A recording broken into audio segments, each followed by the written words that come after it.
This is Infection, the survival podcast, recorded live on Tuesday, October 16th, 2018, episode 196.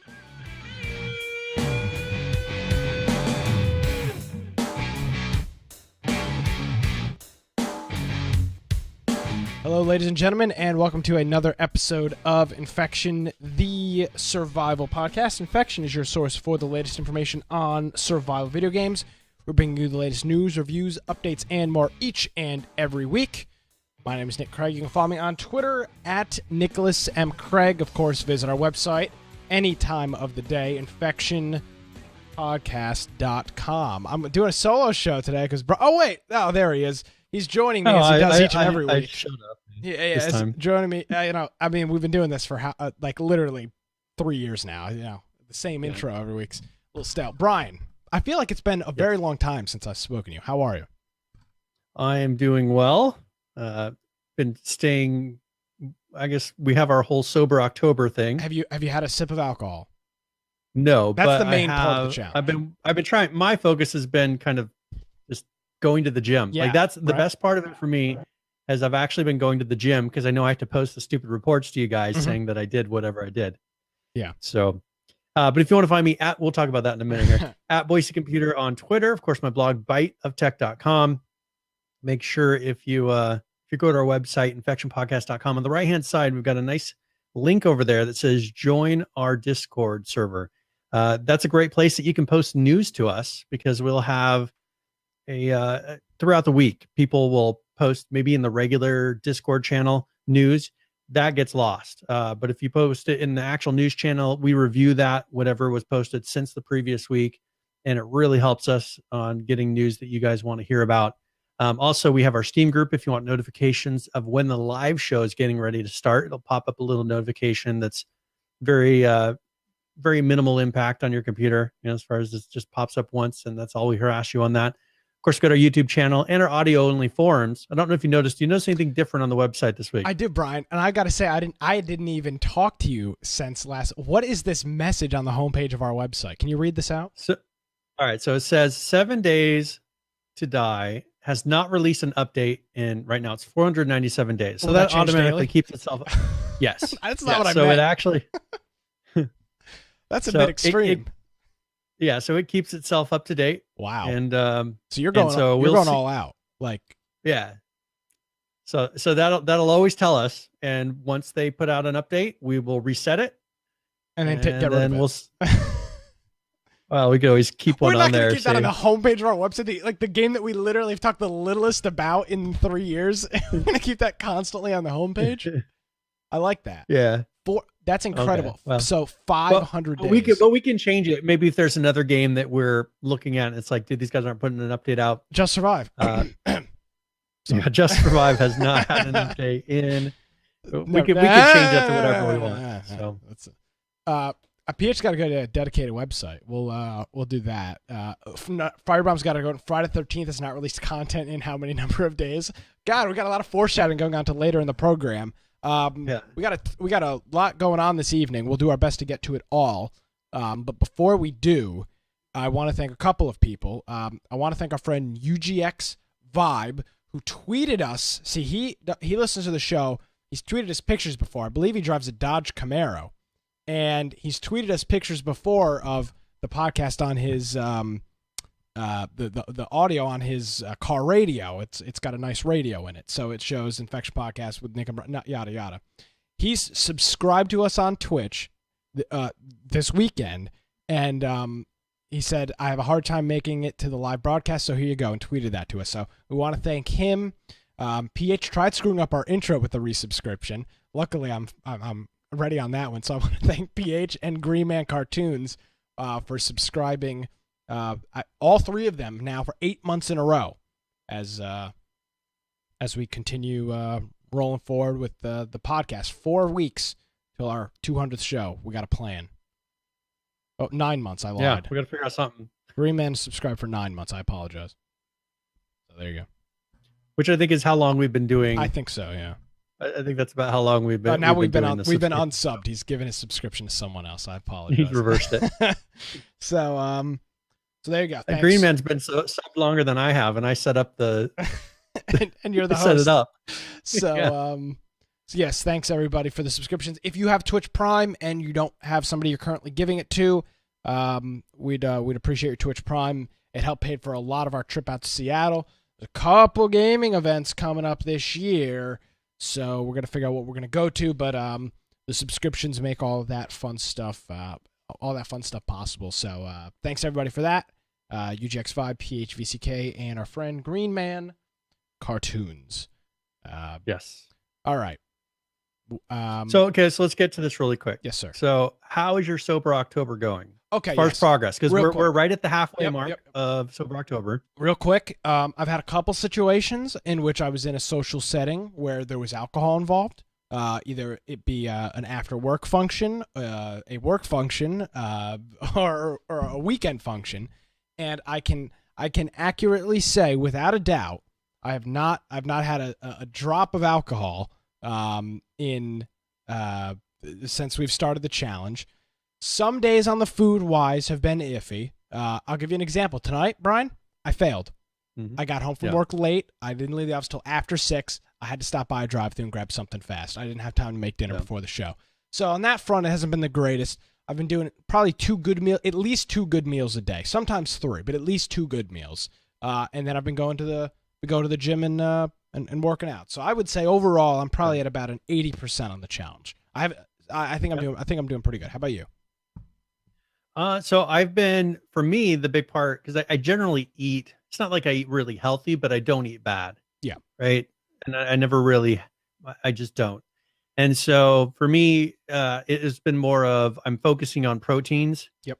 Because I could eat noodles for every meal personally. So going to the gym and I've been trying to do some really high aerobic, just working on my heart rate and everything. So I've been trying to eat protein so that my muscles don't start kind of eating themselves away. So mainly I've just been putting extra proteins, extra meats. Every morning I've been eating eggs and bacon. I know, it looks good. You post pictures every morning and make me feel bad. So every morning I've had pretty much eggs and bacon, just because that's really good protein in the morning. I've been going to the gym, doing much better than I thought, like as far as aerobic, like I don't know. Got treadmill like 5 miles and then that's impressive. step over, 5 miles on the elliptical. And then I'd right from there, walk over to the treadmill and do 3 miles. And so my heart's been doing, it's good. But the thing is I'm feeding it because I'm making sure that my muscles don't start to weaken and my body starts to say, hey, stop. Now, here's a real question before we get into the news. How are you feeling? Are you sleeping better? Do you feel better? Because I feel fantastic. Well, I've been pretty sore, so it's been okay. Yeah, but just in general, do you feel more? I want to say you feel more alive, but I just feel. I feel more alive during the day, but it hasn't affected my sleeping for some reason. Okay, it hasn't, not me personally. Yeah, I'm sleeping like a baby. I mean, like last night, a little after midnight, I was dead, which is not normal. I'm normally up until midnight or 1, and I forced myself to go to sleep. I was exhausted around midnight, which is good because I slept like a baby. So, Sober October challenge. If you want to get in on it, send me a message. We're halfway through. There's still time. But we're gonna drop the sober part at October. We're gonna drop the sober part at the end of October. But I think we're gonna try to keep this up. I don't know about you, Brian, but I think I'm gonna keep a lot of this stuff up. I know Green Man and Lance are already. Lance and Green Man have been on a thing way before this, so they're going to keep that up. I know our friend Jonesy's working hard and getting some stuff done as well. So if you are interested in the challenge, DM us, PM me on Discord, and there you go. Firebomb. Let's get on it. He's gonna get on it. Get on the challenge. So let us know in Discord. We'll add you to the group. Joe's been doing great as well, eating KFC and walking during the day. So good luck, Joe. We appreciate you. Yeah, Joe's like, I did 4 squats today. Like, hey, small doing good, Joe. Small accomplishments. Okay. League of Legends was last week. Wasn't there, but I do want to thank our friend Green Man Cartoons and Saul for rounding up the troops and getting everybody together for that. This week, our game of the week is going to be a brand new game that a lot of people are playing, and we are going to be playing Black Ops 4, which came out this week, and we'll be doing that in our Discord on Friday night, just around 8 o'clock Eastern. Everybody will get ready. We'll all get in the Discord channel, and we will go ahead and play some Call of Duty. It'll be a good time. It's available on battle.net. That's where you have to redeem it and play it. And fortunately, most of us have played Overwatch together. At least a lot of us have. So the friend system isn't quite that big of a deal. But yeah, that'll be Friday night, 8 p.m. Eastern in our Discord. All the links, all the information, our website, infectionpodcast.com. All right. Well, I know where we're going to start. Let's start with Call of Duty. We've got a brand new Call of Duty out last Friday, and that was Call of Duty Black Ops 4. Now, for people that know, we started, or we didn't start last Call of Duty. If you remember, if you've been listening to the show for a while, last time, Brian, myself, and our friend Lance all got Call of Duty on the PS4. We were all into it, and we had a really good time. We were playing at least 5 to 6 nights a week for 3 or 4 hours a night when the game first came out. We were playing the crap out of it, and it was a good time. I think you had a good time. I know Lance did, and I did. So that played went for quite a bit of time after that. Yeah, absolutely. We played for probably a solid. I would say we probably played for a solid 2 months. Right around New Year's, we kind of dropped off, but we played for a pretty good 2 months. And the new game is out. This is the first time that Activision, the publisher, and the developers, Treyarch, have actually put any effort whatsoever into the PC version of the game. Typically, the game is just a side project for PC. They publish it, and nobody plays it. It's rampant with hackers, and it's kind of irrelevant. Well, I think it's really showed too, because I've seen articles talking about how many more PC sales they've had compared to previous releases. Well, let's talk about year, that. Anything else they've done? Because there's an article right here on PC Gamer. The headline is Call of Duty Black Ops 4 PC's launch day sales are more than double from COD World War II, which came out last year. I mean, it's pretty incredible to see. It's the first game that's on. It's the first Call of Duty game that's on battle.net, which is Activision Blizzard. And according to, I don't remember who, there was an article that was on Business Wire. I don't know who did the interview, but he said that this is a franchise record for the Call of Duty people. So good. The game, and that's good. I always want to encourage PC, because console always gets so much more. And I think in a game like this, it's not quite the same. This whole using sniper rifles and having a much bigger map and everything being spread out gets very difficult to do that kind of a intricate play on a console. It's not the same. And I think that some of these competitive players are starting to see that. I think that's why we're starting to see them pushing, having a mouse and keyboard on console, because there's just so much more ability to have accuracy in certain types of games. And this is one of them. So I think that PC, for people that are going to be playing competitively, for the regular Call of Duty, like World War II that we played, works very well with the controller, because you're generally close.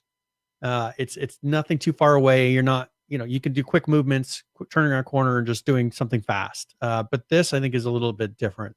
Well, I think that people. Well, let's talk about why it's a little bit different. There's a couple of things that make this game different.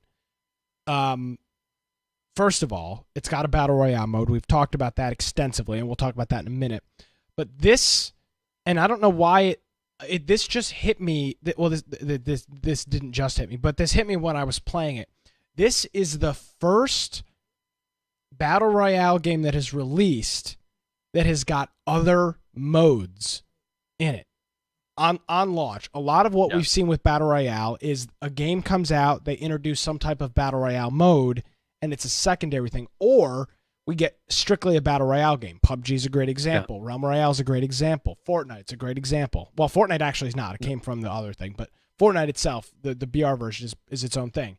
So this game is a lot different, because it's got a full-fledged, it's called Blackout. That's the BR mode. It's got a full-fledged Blackout mode, which is fun, and I enjoy.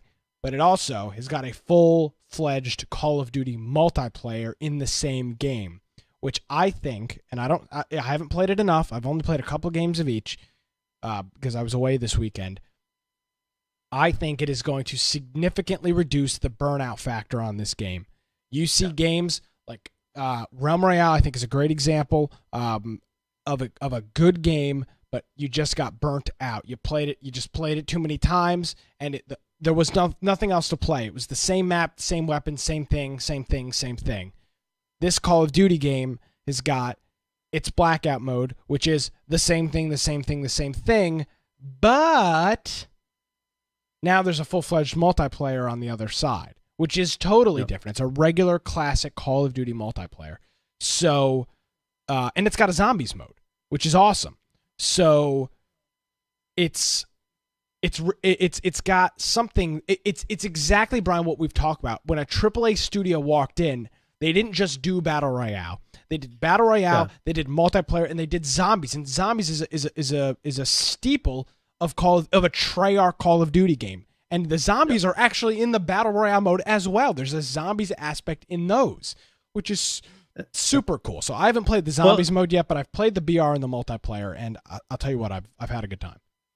And I think that's the thing about a company like this coming in, is they've made something that's, from what I've seen, and you've played it, I've been watching streamers play it. They've made something incredibly comparable to PUBG. And in some ways, I think better than PUBG, especially with movement. I've seen them using what is it, like a grappling gun? Yep. Creating a better method of movement. I think that's something that some of these recent games have been lacking. Where I think the Fortnite kind of brought it to the attention of running simulators and people that are wanting to get competitive in these types of games. They want tricks and things that they can learn just to get quickly move around the map and show off their skill. And I think that PUBG doesn't give you enough of those tools to do that. Fortnite definitely does. I think this game does. That's one thing with Ring of Elysium. I think they've done very well of giving people ways to move around the map. And so I think this is something where they saw a shortcoming of it, and they're like, hey, we're going to release it. We're going to just make a game that's solid. And everything I've seen about it seems very solid. And people are having a lot of fun playing it. So hopefully it's something, as you said, if people get burnt out, they can turn around and play one of the other modes, or take a break. Or if a bug comes into it, let's say that there's a bug that's just kind of game breaking, which I don't see generally happening, but maybe there's something that just kind of makes it less enjoyable for a period of time. You can play one of the other modes for a bit with your friends and not give up the game totally. So I think this is probably going to be more standard. I mean, we keep hearing that there might be some sort of a BR mode that's going to be in Red Dead Redemption. Yep. We'll see if that happens. I think we're going to start seeing all the major titles that come out, maybe having an extra mode like this added in, and just keep adding genres to it rather than having it, as you said, be the whole mode itself. Yeah. So I think I'll tell you what, great example. Last night Sunday night we're playing, and as we're playing, we played a couple of the BRs. And by the way, this video is from VentureBeat, and they're playing it on the PS4, it appears. We're playing, and played a couple of games. We had a one really good game, and it was like, all right, I've had enough of the BR for right now. Typically, close out of the game, but I didn't. I went back to the main menu, switched over to multiplayer, and played that for probably another 45 minutes to an hour. So it definitely works. The multiple full featured games inside of the game definitely works. There's no doubt. The whole foundation is there. I mean, they've got a solid game. It's not that much to add these. That's one thing that I always, with H1Z1, I remember saying a long time ago, why did they separate them? Like, you're just creating double the work. And they said, oh, these are going to be separate. This makes much more sense. You have all the guns, you have all the character movements, you have all of the different functions that you need to make basically a BR game.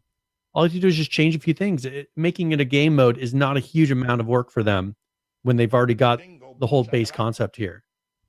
So I think that this is good for them, and I think any more games that come in and do a top-notch job of it, I think is good, because it kind of gets some of the junk BR stuff out of the way. Like, people are like, why would I go play this BR game when I can play one that works well?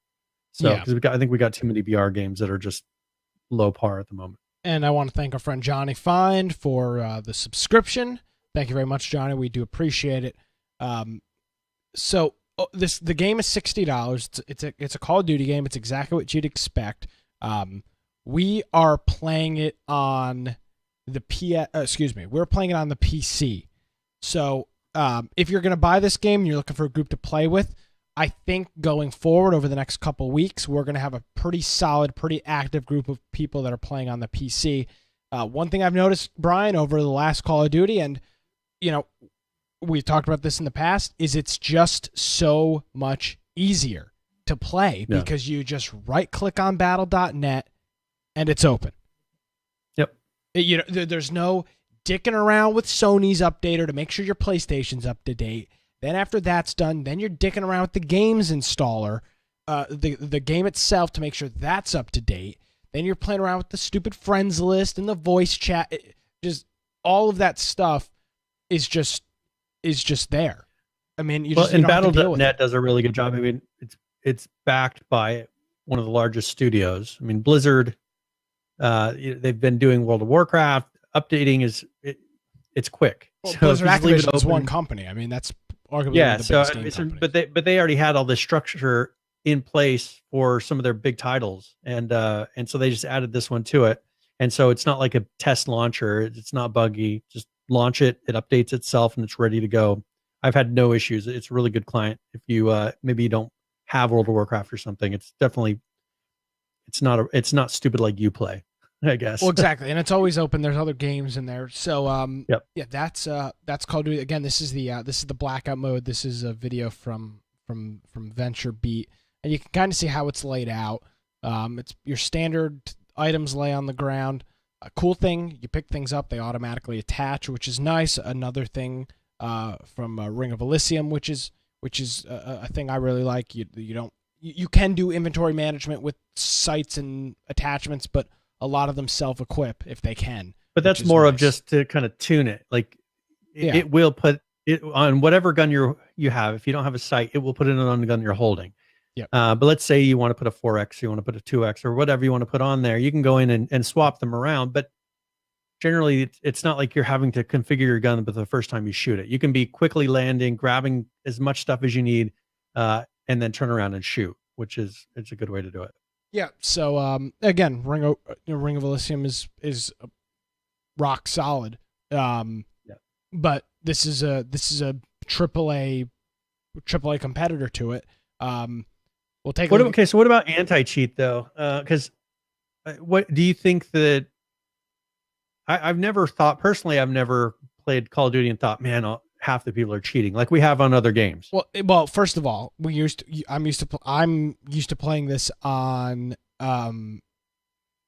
console, which is never an issue because it's almost impossible to cheat on a console. I mean, it's very, very tough. I don't know what anti-cheat they're using on PC. I would assume it's something similar to what Overwatch is using because it's Activision Blizzard. If it's, I don't know. Honestly, I don't know what they're doing. I don't know. I don't know what their anti-cheat is. But they're taking it seriously. And it's nice to see them finally caring about the PC community for a game. Yeah. And hopefully this continues. I mean, if this one was very strong, I mean, it comes out, it's already had really good sales, but let's say it's consistent and they find that people are gravitating towards this. I hope they continue in the next, whatever Call of Duty comes out, to put some focus on PC. Because I think that personally, I mean, I like the consistency of the console. You just go in, it's really simple, but I love the mouse aiming and doing everything in a game like this so much more on the PC. Yeah. So hopefully they continue to put that effort into it. Yes, I would at this point. I'd highly recommend it. I haven't played a whole lot of it, but here's the thing: it's a Call of Duty game. Activision is behind it. Big studio. It's not going to be a waste. I mean, you'll get a quality game. They're going to release at least 3 or 4 map packs that you can buy later on if you want to.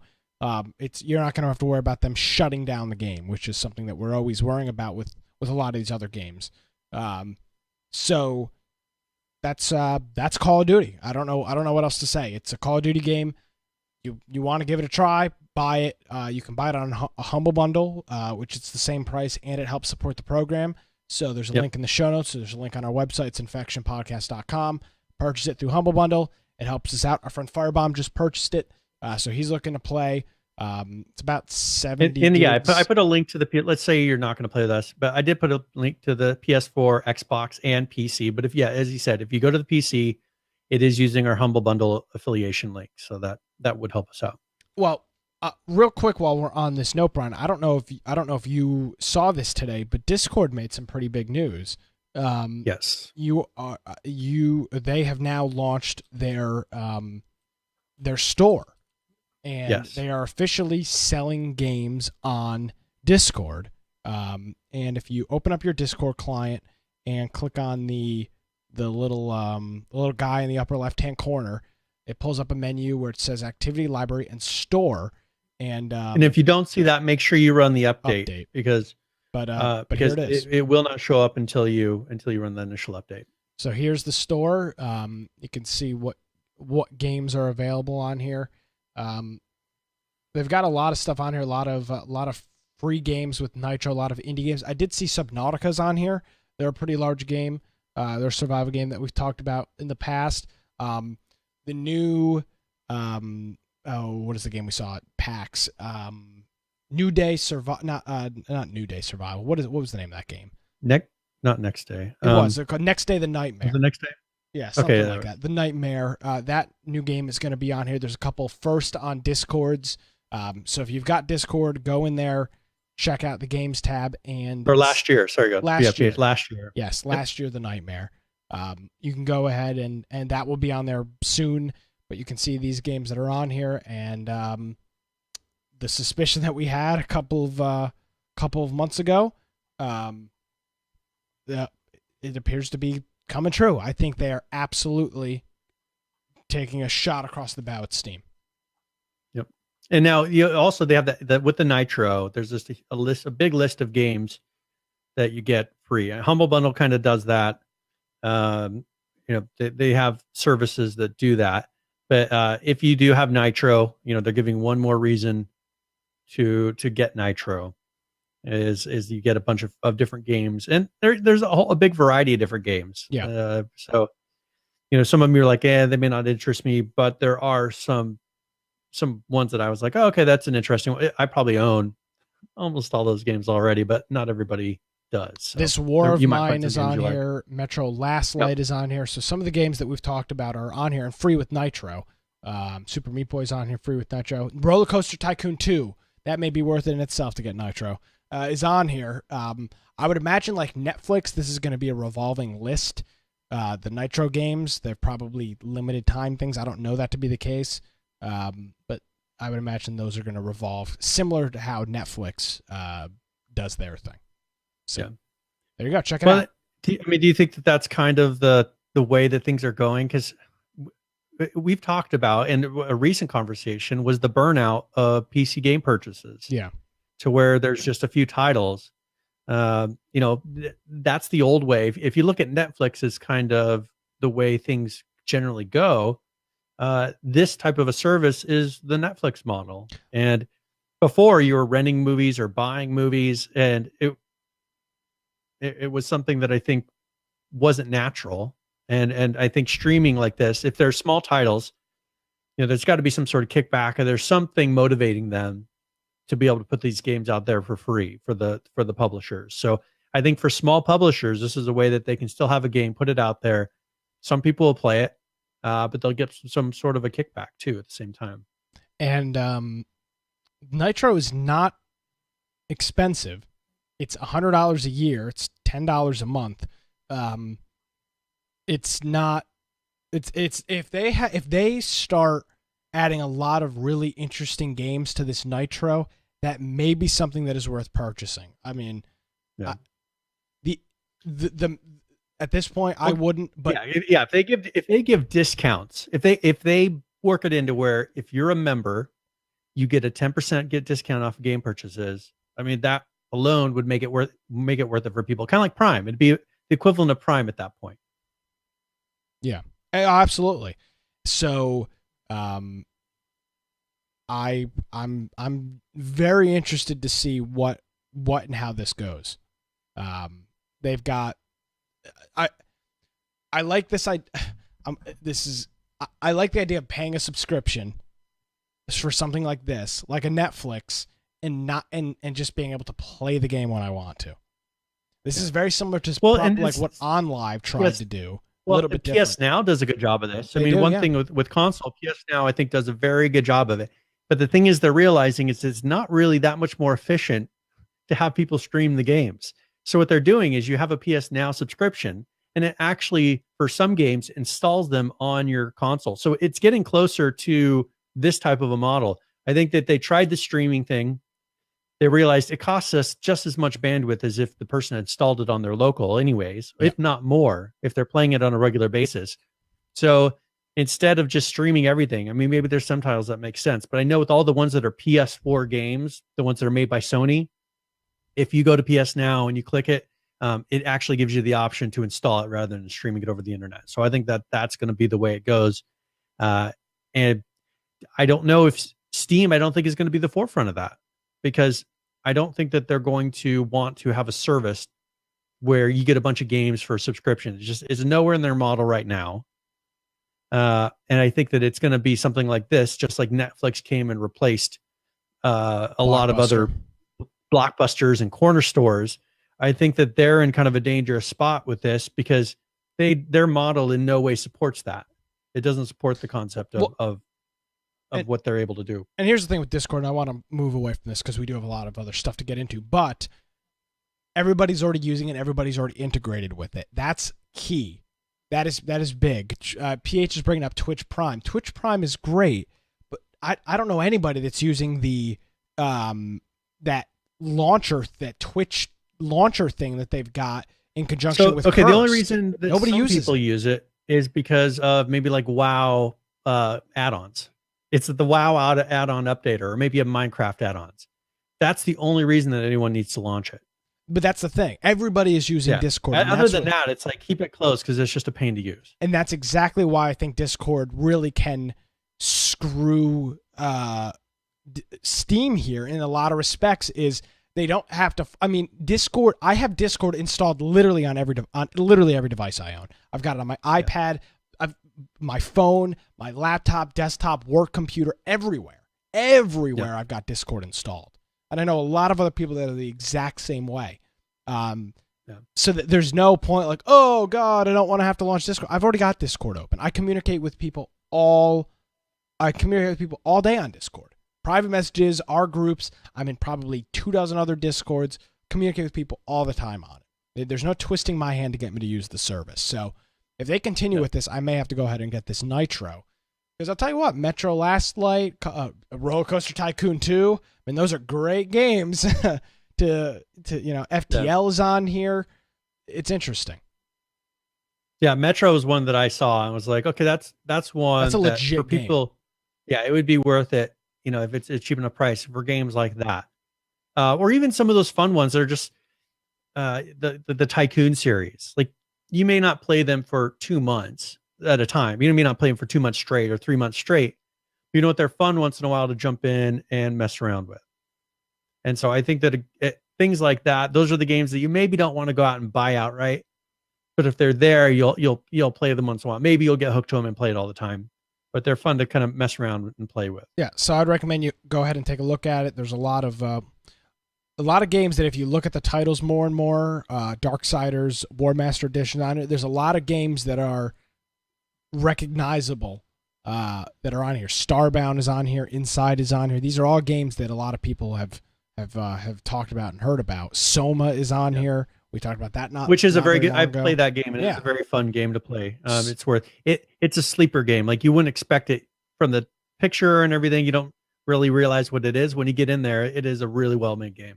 So there you go. You can check it out.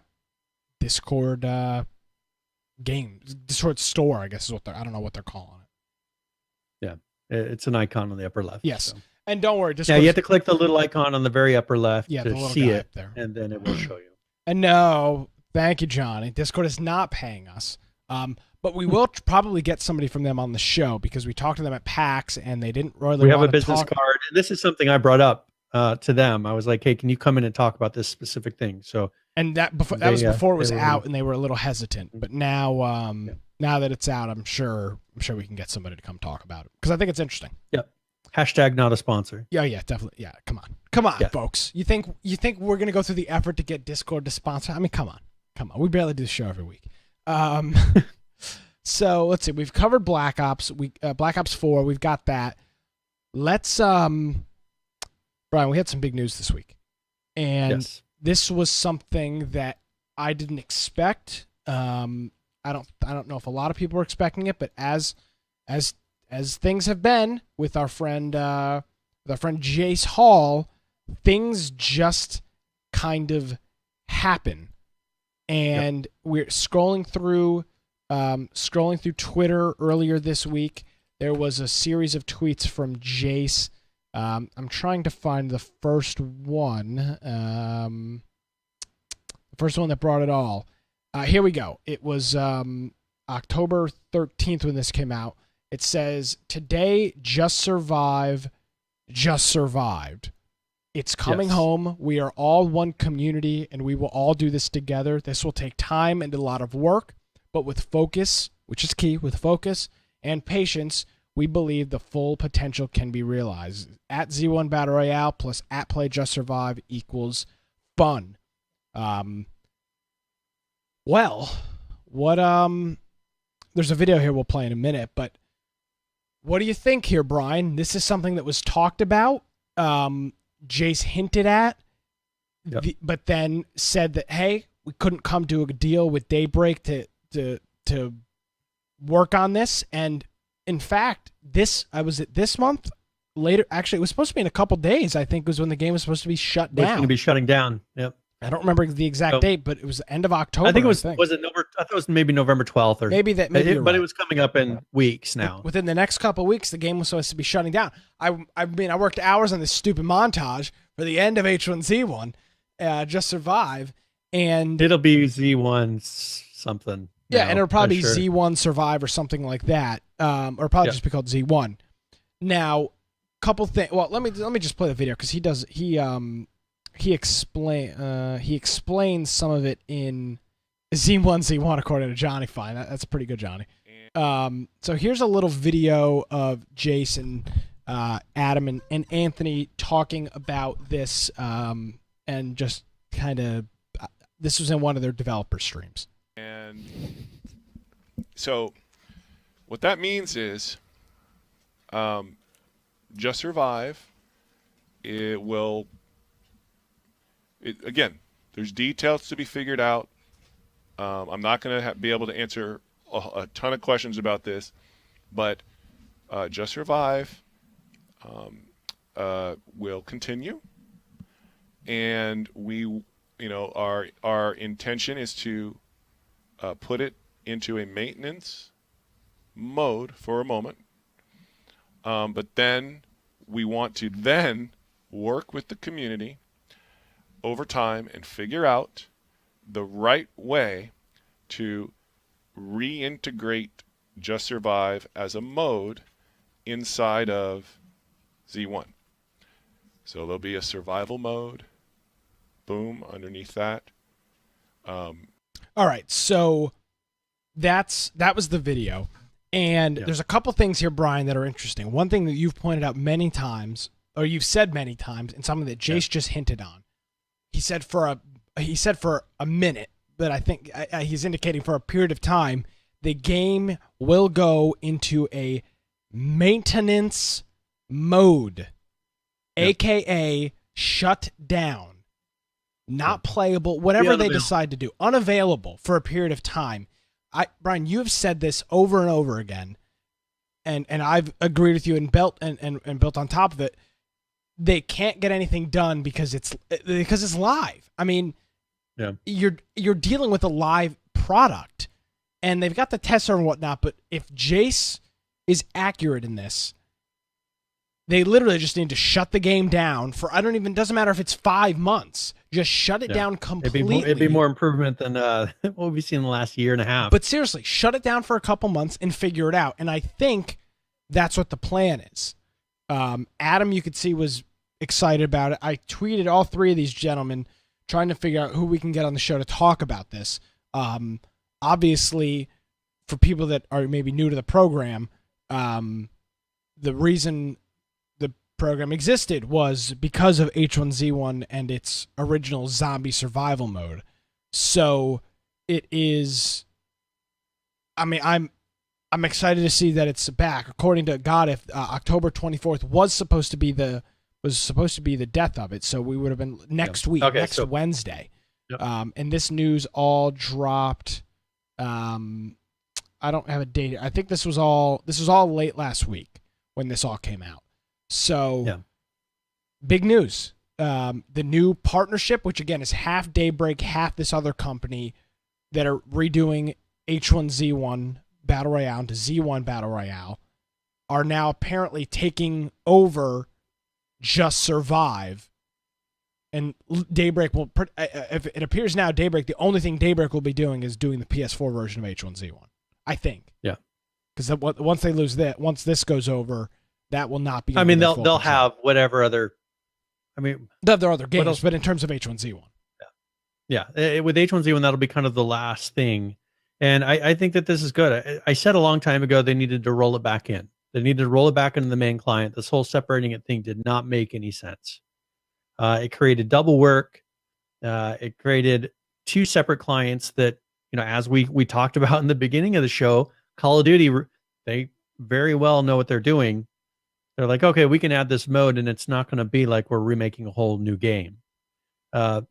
Maintenance of mess, maybe changing the animations, how guns work, all that stuff. If they're doing it for the regular Call of Duty, they don't need to do it again for a separate client. And that's what Daybreak ended up having to do. Constantly, they're sitting there having to turn around and, we fixed it in this, but supposedly they're separate teams. And so supposedly they're fixing it a whole nother time. I think that they were really working more closely together than they were admitting.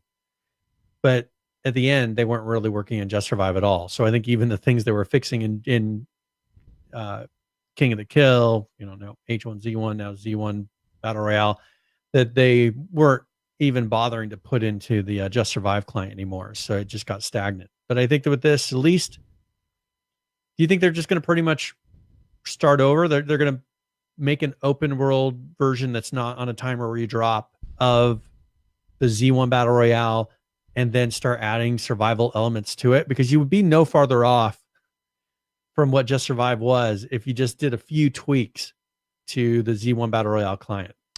Yeah, I think so. And we got a couple of tweets from a couple community members. Our friend Falcons Watch, in response to Jace Hall's tweet, said and quoted us in it. Quoted us as it on Twitter, didn't literally quote the show.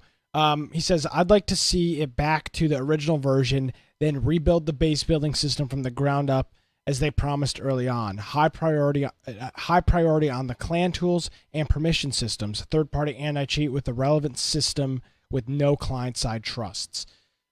Yep. I think that's a decent groundwork. I mean, realistically, you look at what some of the biggest issues were with H1Z1, not the original client, not the original version. I think the original version was probably a lot worse off than a lot of people remember. But an earlier build of it was base building. It's always easy to look back and remember the positive parts and kind of ignore all the mess that was in there too. So, I mean, it definitely, if people say roll it back to how it was day one, no. I mean, if we really thought about it, it was very broken at that point. But the sentiment is there. I mean, you really look at what were some of the biggest problems with H1 with the original H1Z1, and the base building system is one that comes to mind. The melee system is one that comes to mind as well. The clan system. There are a couple of things that jump that do it. That come to mind that think these were big issues, and I'm hoping that they can do that. Yeah, and I think that they will be able to release something that will be at the level. I think that they kind of got distracted when they started trying to do the whole Badwater Canyon and everything else. Yeah. I don't think that's what people enjoyed about it. I think that Jace is going to probably stick much more closely to the original concept, which is kind of a mix of PvP versus survival. But you got to admit, a lot of what made people enjoy the original Just Survive was the PvP element of it, of running around and shooting people and, are you friendly? Are you friendly? Like all that stuff is what people enjoyed. It's what they hated about it, but they liked it. And so I think they're going to try to bring that back. And here's the tweet here's another tweet from Jason. Says, "Hey, at Play Survive community, question: if we could much faster improve / revert / integrate Just Survive, if we put the game on hold, took down the servers to really dive in and put all the extra resources into more engineers / artists for the next 6 months or so, would you want us to do that?" 80% of respondents said yes, do it the right way. 20% said no, and that's a 12+ month fix path, which is exactly kind of what we've been talking about. Of course, I'm being reminded about rampant cheating. That escaped my mind. But yes, of course, cheaters, anti-cheat is one of the biggest. But if they can pull the game down for an extended period of time and just work on a dead game, I think they could be in a pretty good spot. Yeah. And people will be happy. One other thing I thought of is having a dead game in Steam, and Link to Daybreak, just sitting there that's never going to be updated again, looks really bad. When you have Just Survive, people complain about it. This way, they could roll it up to the Z1 Battle Royale. They could, how they split them, they can also now make them all Z1 Battle Royale. And I think it kind of saves having hey, I have this dead game in here. I think, because who knows, maybe some people after the split actually did purchase that game. They're going to have to upgrade those licenses to be Z1 Battle Royales now. So I think they're going to be brought into one client. Yeah. I don't know. There's no details really. They're going to have to work out and at the basis of all of this, folks, you got to remember, is legality and business agreements. There's got to be some type of agreement between Daybreak and this new conglomerate on what they can and can't do. I mean, you can't just say, "Oh, it's your game now." That's not really how it works. All the assets, all the intellectual property, all of that stuff is owned by Daybreak. So it's not as if this system is just going to happen tomorrow. Yeah, the legal process itself, the transferring everything could take 2 months. So yeah, I do think I did vote to have them take the longer route. Yeah, there's just no reason not to. I mean, literally doesn't need to be there today. Get it to where it has enough to show us, because we've seen this. We talked about it with Conan. They could have strung it out and said, keep playing. But when they came out, like, their player base jumped and people really enjoyed it. And they weren't burned out on all the details, because you can string. They've done this with H1Z1 constantly, of just stringing all the updates and all these things out over time to where people don't really appreciate when maybe a big update comes out or something that really made a big change. Yeah. Because it's just another one of the things. Like, get enough to where when people come in, they say, "Hey, I remember this is a better experience than the last time I played it." And if you can get them to say that a couple times in a row, people will start talking positively about it. I'm excited. We don't know what's going to happen, but there is something can happen, right? We don't know we don't necessarily know that it will, but we are way better off than we were 6 months ago. There's a plan. There's a new team in charge. Yep. They appear to be they appear to be on the right track. We've got some regular Z1 news, Z1 Battle Royale news coming up here in a minute. They appear to be doing it. So that's exciting. Yep. And so once they get that thing out, if it's 6 months from now, we'll have to all jump in and play a little bit. Oh, absolutely. Yeah. We'll get a group going together. And I think that it would be fun to get that would be a good opportunity to get some of the old people back. Because there were some people that very specifically followed us and watched the podcast for H1Z1. And you know what? They don't play any other games, or they didn't. It's like they're not playing other games. So I think it would be a good opportunity to get some of those people that we originally, some of the old crew back. And boys are back in town. Yep. Boys are back in town. We can go run around and dominate a server. Yeah, they're hanging out at Dino's. Hanging out at Dino's in the game. It's a good time. Yep. I'm excited, man. I don't know what it is right now. Maybe it's because there's a lot of good stuff. There's a lot of good stuff going on, gaming wise. But I mean, I'm excited. This makes me feel good. I'm hoping that we can. And guess what? Here's the thing. Even if this is an abysmal failure, we're not any worse off than we are right now. Yep. I mean, what's the worst can happen? The game will be totally dead, and then they'll give it a shot. Yeah. Yeah. I'm saying it right now. If they wouldn't have intervened in this, it would be shut down here in a couple weeks. And so the worst case is they're giving it another chance. If people don't show any interest, they'll have the option to maybe disable it as a game mode or not put any extra effort into it. But at least they're giving it a chance with this. Just Survive was what made H1Z1 in the first place. The BR and all that stuff came after. And so at least this is a little bit of appreciation for that. And hopefully it works, because personally, BR is fun once in a while. It's fun to play here and there.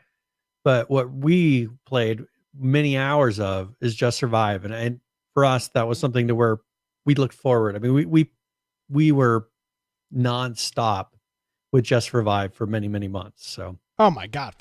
We were playing the game. It was disgusting. I mean, all day and all night I thought about H1Z1. It was disgusting how much we played it.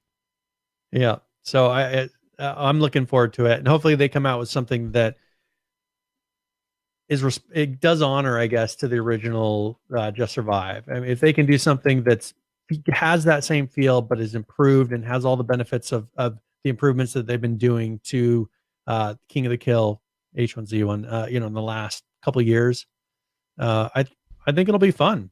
I mean, they've done improvements that we have just never seen in Just Survive. So I think it'll be good to see them all in there.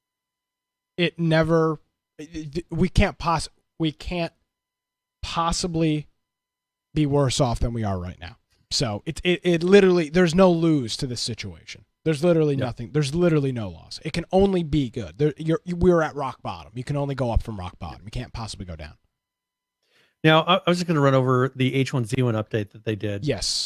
This past week. Now, this isn't H1Z1. This is Z1 Battle Royale, correct? Z1 Battle Royale. They'll start calling it H1Z1, but the damn name is still called in Steam H1Z1. That's what's confusing. Yeah, they haven't changed the name in Steam quite yet. Yeah. So they did ping monitoring for spectator cams. So you can now see what the player that you're monitoring, you're spectating, you can see what their ping is during the showdown to ensure fair play. Because they want to, I guess that would be one thing you can kind of take into account when you're reporting somebody. Maybe they're running it. You think that they're doing some sort of a hack. And then you see that they're running at 200 and something ping. Well, perhaps you're just seeing a bunch of lag. Now you still may want to raise issue with that because, you've seen weird things happen when people are really lagging. Maybe there's a lag switch involved or something like that, but it will give you that information so that you can kind of use that in your report along with whatever other information. Loading screens now promote the showdown events, because that's a big thing they're pushing now. They're doing the fall and Halloween events have been put into there. So they have loot bags are now pumpkins, and they'll be having some special skins in honor of Halloween. It says E-tips. So airdrops will only contain 2 explosive arrows, and the explosive arrow recipe now requires 12 shotgun shells. All current crates and skull store items are being retired. So all the ones that you see in there now will be going away. Yep. There's a timer in the marketplace, and the Skull Store will let you know how much time remains before these items are totally retired. You can only purchase one crate at a time now. There's a one-time can you read that word? Interstitial page? I don't know. Is that a word? I don't know what that is. There's a one-time interstitial. I've never heard that word in my life. Page to remind players that crates and Skull Store items are being retired. And I'm trying to think of what word. Transitional. I mean, what? I just looked this up. It's a lung disease. Okay, so that's not the right word. No, it is. It's. I don't even know. Pertaining to, situated in, or forming. Okay. Interstition or interstitial. I don't know. Something like that. Oh, okay, whatever. So that's the word. As far as bug fixes, Ghost bullet fix has been in there, and it says bullets fired from long distance will now be heard from inside a car. That's good. So I guess if you're driving in a car, you're not going to get sniped and wonder how in the world it happened. Remove some poor starting spawns from dynamic matches. So those are the fixes. That's from October 9th. They've been putting out some consistent fixes. One thing you can do is go and look at their Trello if you want to see some things that they're working on. And also they have quick links to get to the past patch notes that they've done.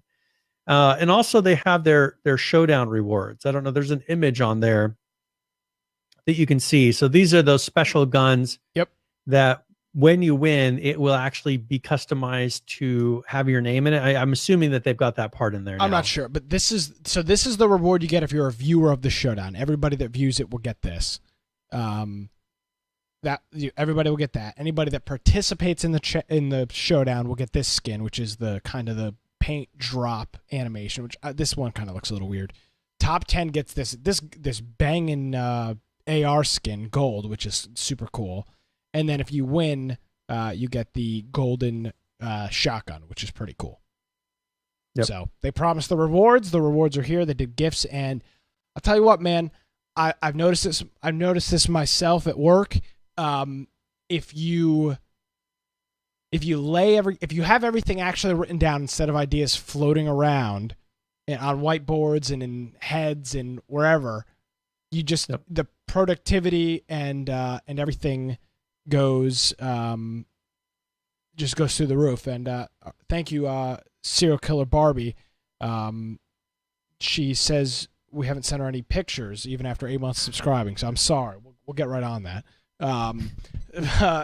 So maybe it's just something as simple as this, Brian, having everything located in one place where, Jace can say, Adam, what is the status on this? And he can't go, I'm not saying this happens, but he can't go, oh, I'm not sure. Well, it's on Trello. So what is the status? Yep. There's a stat. It's accountable because it's on Trello. Everybody's being held accountable. Absolutely. The whole company itself is being held accountable. So that's look at this. Look at this damn thing. It's full of stuff. It's full, and there's a whole calendar. There's a calendar with dates on where you can see what's going on, and all this other stuff. It's very, very cool. So very good. So hopefully they're doing good they'll stuff. keep up on that. So far they've done a good job of being consistent, and if anything, that for me means they've already gone above and beyond what we've seen with Daybreak. So. I'm tell you what, man, they're gonna. I hope they prove everybody wrong. I really do. I hope they can say, you know what, this game. Everybody said we couldn't do it. Everybody said it wasn't possible, and hopefully they can do it. And if they keep up at this pace, even there will be things at some point. There will be something that is disappointing to the community. Like they won't be able to accomplish something, or something will happen. But I think as long as they keep a consistent, upfront, honest type of a atmosphere in the air, they won't get the hate and the ridicule that they got with how Daybreak was doing it, because Daybreak always would deny, they'd go quiet, they'd disappear for months at a time. That was something that was very, very, very different from what I've seen so far on here. Because here they've said, oh, we weren't able to get this patch out because there was some sort of a technical glitch.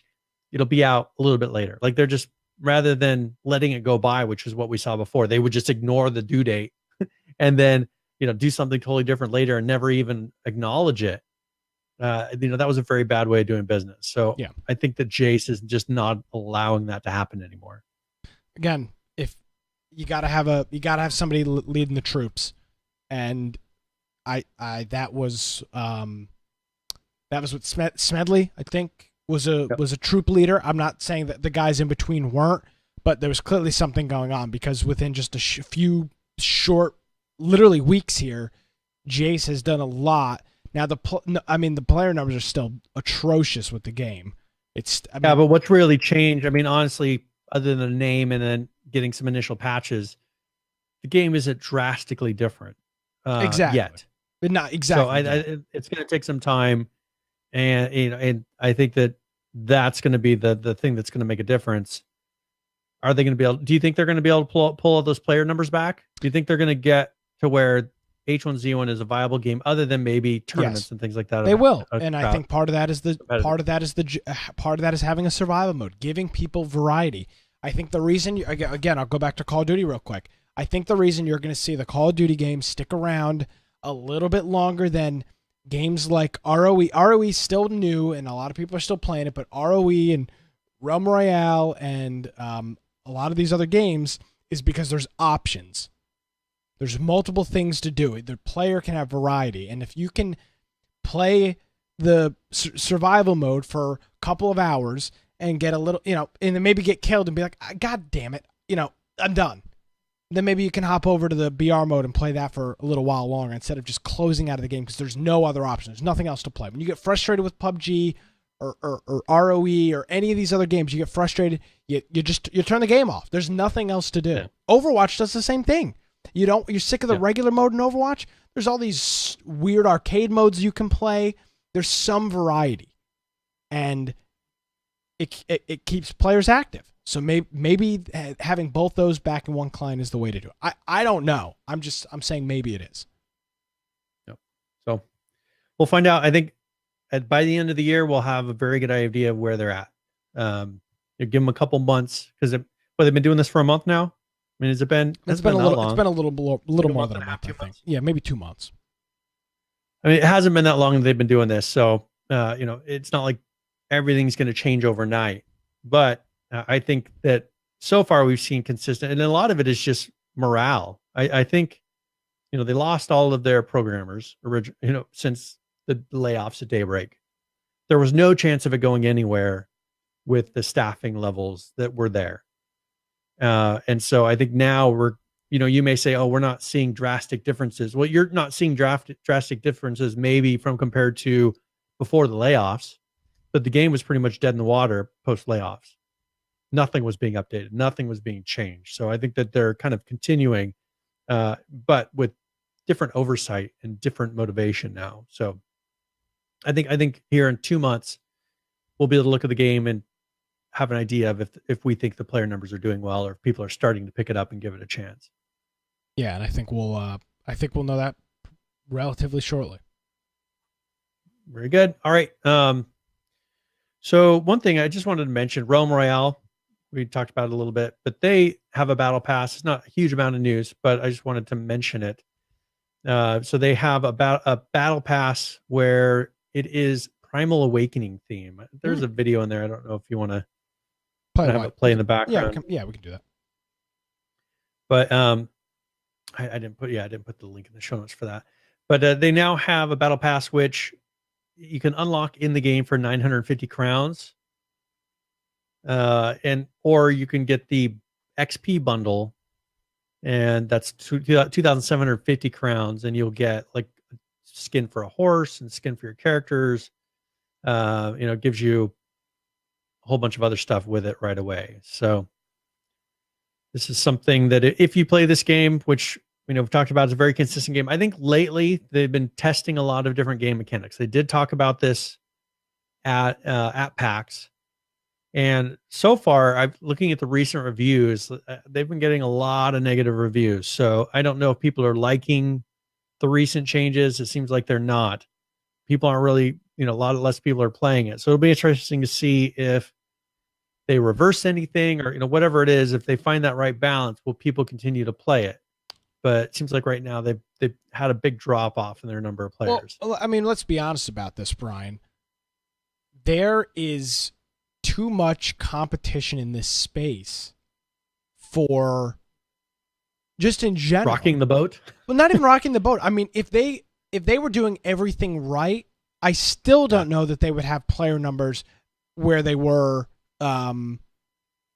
however long ago. 3 months ago. There's just too much going on. The attention span with these battle royale games is so little, not because the games suck, but because there's a new game every week.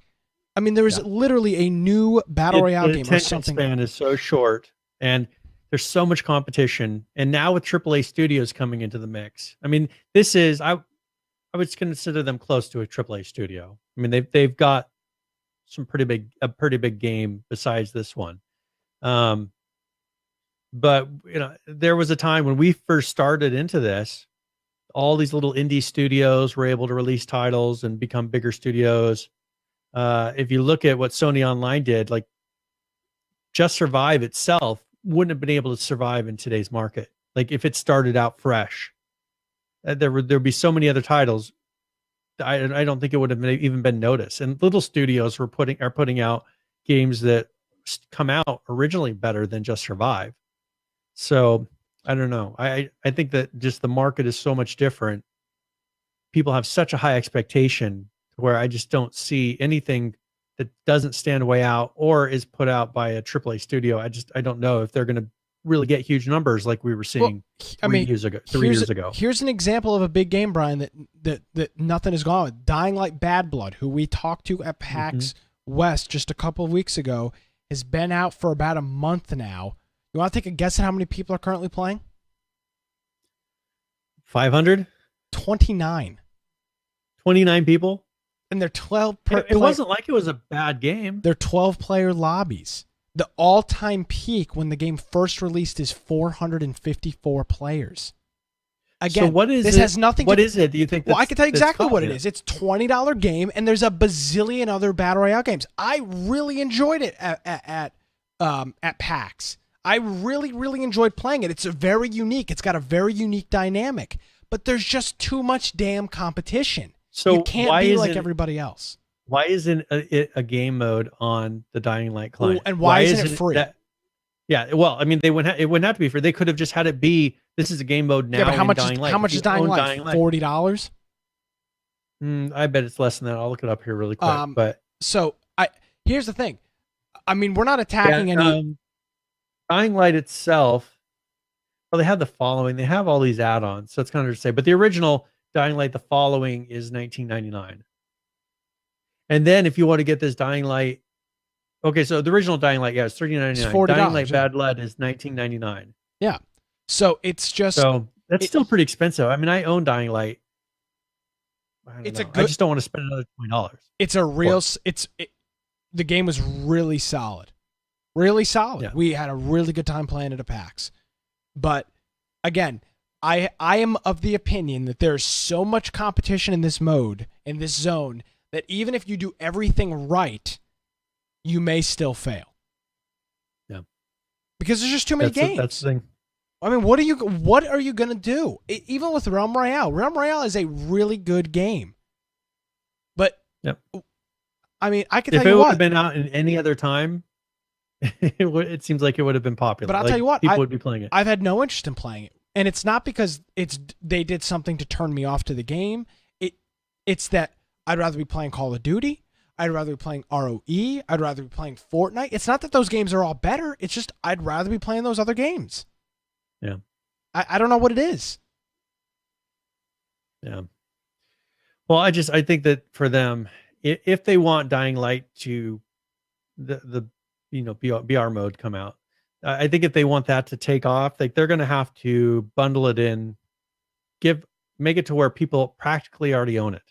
When they go out and buy Dying Light, or if they have that game, make it a reason to, if you don't already own Dying Light, be like, oh, we have this whole game, plus it now has BR. Yeah. Rather than saying, all right, well, maybe you can get BR by itself, or if you want to play the regular game, you can pay $40. And then there's all these expansion packs. I think they thought that people would gravitate to it more. But when you've got all this competition, why would you go play Dying Light as a separate client? Well, our friend Ross is saying, I don't include BRs with survival games. And he's bringing up the point, no, the survival game market is pretty bad. I would agree with that. Yeah. The survival game a market, true survival game, yeah. And I mean, you look at the last true survival game that was new that we talked about was Scum. But Scum is the exact same thing. I mean, I'll bring up the numbers for the end of the show. We're gonna have a very impromptu current players at the end of the show. Just gonna be reading off games. It does not have a player base to sustain for all intents and purposes, an MMO. It doesn't have the player base. It's just it does not have the players to do it, and I don't know if it's going to. No, I mean, there's going to be a point where hot. they'll pull everybody off of it. I mean, because how long are they going to go to these conferences, support these developers, paying their salaries? How long are they going to do that when there's 29 people in the lobby? Not very long. That's really tough. There is so much in this, and again, I think we need to redefine what the survival is. In my opinion, these games do fall into survival. Our definition of survival. It's, as I'm saying this, literally somebody I follow on Twitch just went live. They're playing Scum. But it's just there. I mean, there are literally hundreds of games that are the exact same thing out right now. There may be 800 games out that are all very, very similar in one way or the other, and that's crazy. Because as the consumer, frankly, even if you own all the games, I own a lot of them. I don't have the time to play them. I mean, I don't have the time to play any of them. But do you think that's average though? I mean, we're in a time in our life where we don't have a lot of time. But I was watching a YouTube video where they're doing a TED Talk. They're saying, well, they were talking like 13 hours a week was a huge amount of time, which, that's like the average young person is playing 13 hours a week. But I can promise you that there's some people in our group that maybe play more than that. There's some people that sit there and they'll play 4 or 5 hours a day. They're playing games at least. Yeah, but even 4 or 5 hours a day, how many different games are you going to fit into 4 or 5 hour blocks? You're not playing. Yeah. You're not playing 6 games. Yeah. Well, and that's kind of the danger of having so many games come out. We have to kind of pick. You get to be like, oh, well, this is the game I'm going to play. Yeah, I mean, and have that be your game for that period of time. That's why for me, I kind of have a game ADD. I'll play one game a lot for a period of time, and then I'll switch because you just can't play them all. It's impossible. You don't have the time in the day. Funny enough, I don't think he'll mind me bringing this in. I was on the phone with our friend Lance. We were talking about Dungeons and Dragons, and I mentioned, hey, we're all getting Call of Duty on PC. If there is, if you're interested. And he said, you know what, man, I'm focusing on my family, focusing on work, and the game that I'm focusing on right now is for him D&D. And I think there's a lot of people that do the same thing where and guess what that game's going to be? It's either going to be Fallout 76, Red Dead Redemption 2, Call of Duty, or Battlefield for the next probably 4 months. Yeah. And I'll tell you what, once Red Dead comes out, I'm not going to be playing Call of Duty probably at all because I'm going to be all in on Red Dead Redemption 2. I can't freaking wait for that game to come out. Brian, I have played Red Dead, the original. I've played Red Dead Redemption probably 4 or 5 freaking times. I love it. And I can't wait for it to come out. And there's a lot of people that are going to be on that. So that's the thing. Like I look at Red Dead, and for Red Dead, it's a whole new layer. I mean, immersion is something people like to tease me about, but if you look at the immersion level on Red Dead, it is something that is just above and beyond anything we've seen up to this point, of just being able to and now this is all from what I guess different groups that have, maybe they have websites or they do blogs, whatever it is, that are going in and had a chance to play it. They just come out saying this is going to change the industry. That's what I keep hearing over and over again. They're like, this is going to revolutionize how people think about certain aspects of video games. And personally, I just have a feeling that it's going to be to where kind of like you kind of had a change in GTA, where you could kind of go where you wanted to. You could just walk into a building and there's going to be someone at a cash register, that you can rob or that maybe you can buy something from. I think that is what we can expect in this, to where you're going through the world and you think, well, how would I act in this situation? And you kind of do it in the game. There's not any other games that have done that. So I think that the benefits that we're going to see in the video game industry are going to be pretty substantial once Red Dead is released. And then because I think the GTA did a good job of really changing the open world expectation of what people wanted to see and what people expected to see. I think that we're going to see that with Red Dead. That's one of my things I'm really excited about. It's just how much I think this is going to move forward the technology and the expectation of what we want to see in a big game. So there is so much stuff going on right now. Yep. I mean, I'm following a thread on Twitter right now, something I just saw. There's just, there's just so much going on. I mean, it's like it's like game overload right now. There are so many games coming out, and frankly, there's so much little time in the day and the week to play them.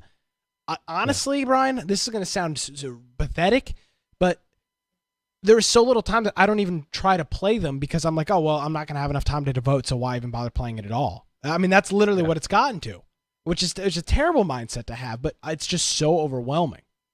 Well, and that's the thing. That's why I've reverted to just playing PS4 games, because I just play them a little bit before I go to bed. You know, it sounds like I know if I come back here on the computer, it's going to be an hour that I'm sitting around, or I can play in the PS4 just a little bit before I go to bed. However long I play until I get tired, I'll play something on the PS4, and that it all comes down to the amount of time that you have to commit to something. When there's all these other things that you should or could be doing, what I'm saying, like work, school, whatever it is. Like there's all these other things, and it's kind of frustrating. So that's where you have to pick that one game that you're playing right now. Exactly, and that's exactly, Brian. That is why Realm Royale, Dying Light, ROE. That's why all these games are, if they're not already Scum, are all going to be struggling with players, because you got to pick a game and play it. And what is that game going to be? Okay, so here's one thing. The unemployment, this is kind of a side thought. The Brian. Unemployment rate has gone way down. Now, that's just in the U.S., though.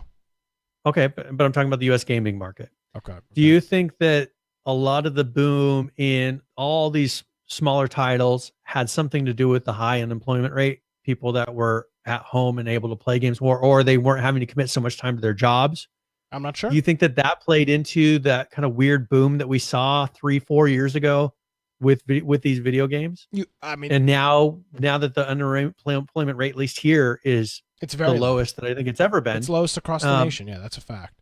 Do you think that that's one reason why people don't have so much time to sit and play games anymore? And now we're seeing all of a sudden we're like, oh, now we can only pick one, when you could say 4 years ago, it's like, we're going to try them all. Yeah, well, but yeah, I think there's a couple of factors between that. I think you could make an argument with that. It's a seasonal thing too. I mean, we were just off the summer, and during the summer, people find other things to do. We're about to get into the winter months, when people are going to be. It's going to be dark at 5:30 at night. People are going to be getting home early, and it's different time of year. It's different seasons. We're coming up towards Christmas. There's just a lot of crazy stuff going on. Yeah.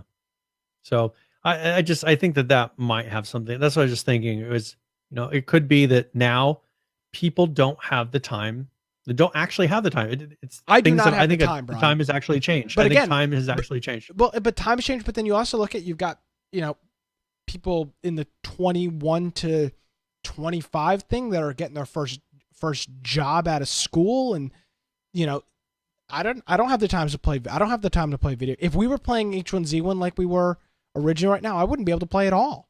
I mean, yeah, I'm at work all the time, and I love what I'm doing. I'm not being shackled and chained to my desk and being told work more. That's not happening at all. I just enjoy what I do, so I'm there all the time. I enjoy it. So it's just and I think that the games that are really thriving right now are the age group that can't work. I mean, if you look, Fortnite yeah, is generally, I mean, there are plenty of adults who play Fortnite, but generally their largest audience are the kids that can't have a job. Well, they're marketing it towards, maybe they go to school, but when they get home from school, they play Fortnite. Yeah. Which is exactly what I used to do. I mean, Call of Duty, when I was in high school and middle school, I got home from school, threw all my stuff on the floor, and played Modern Warfare 2 all night. Yep. I mean, that's what I did. And people are doing that with Fortnite because it's free and it's available everywhere. So, yep. Man, this is great conversation. I mean, this is the real interesting stuff. This is the stuff that makes my brain tick. Just trying to figure out why. I mean, it's just such an interesting time for there was a point, Brian, I don't know if you remember this. There was a point where we had a discussion, should we continue doing the show? Because there was a lack of games coming out. This was prior to the BR boom. We had a serious conversation on what we were going to be able to do with the show. We talked about switching it to an all gaming podcast. Thankfully, because there were no survival games coming out. There were no games that were similar to survival coming out. But the show was Ark. The show was Ark, Rust. This is before PUBG. It was just Ark, Rust, H1Z1 updates every once. It was real boring. There was nothing really. This was right after everybody stopped playing H1Z1. We had a huge dip in our audience because people were not interested in people would stop playing H1Z1, didn't want to listen to us anymore. So we really had a serious conversation, and now it's like from famine to feast. I mean, now there's games that people are messaging us. Now there's more games than you can possibly play. Well, I mean, there's one right here on this list. What is this new Green Hell game that got sent? And what is this all about? All right, so go ahead and play the video because it's just music over top of it, and then what we can do is kind of talk a little bit about while it plays. We'll talk a little bit about it. Okay, so in here, this is a survival game, and I wanted to really show it because one game that we did enjoy was The Forest. As far as the visuals and some of the mechanics, I thought they did a very good job of that. But the thing is we definitely found some shortcomings in The Forest where multiplayer was just atrocious. So here is Green Hell, and I think that they've added at least as much as what The Forest has. Looks just like The Forest with this notebook. Yeah, but they've been adding now beyond that. It seems like there's a lot more story. It's much more of a story that you uncover in voice acting and things like that you didn't really see in The Forest. And also, they just did an update where they added animals to it. So they have their 0.2.0 update, and they added a number of new animals, plants, challenges. So like they have a thing called Hunter where you have to hunt down specific animals. So it's kind of like a changing quest. They've got a really good set of items that you can construct, done very much like The Forest, to where you pick it out beforehand and then you get materials for it. They added an armadillo, bats, wandering spider, a lizard, a puma, a toucan, and a tortoise to the game. So those are in there now. And then they just got some fixes. I've been watching some videos of this, and the game just seems like it's a very nice game to look at. As far as the visuals of it are very nice. The voice acting is done really well. They have very positive ratings. And it's only been out for a couple of months. So it's $19.99 on Steam, but it's an open world simulator where its theme is the Amazonian rainforest. Mm-hmm. but it's a realistic survival sim. So this is something that's right up our alley.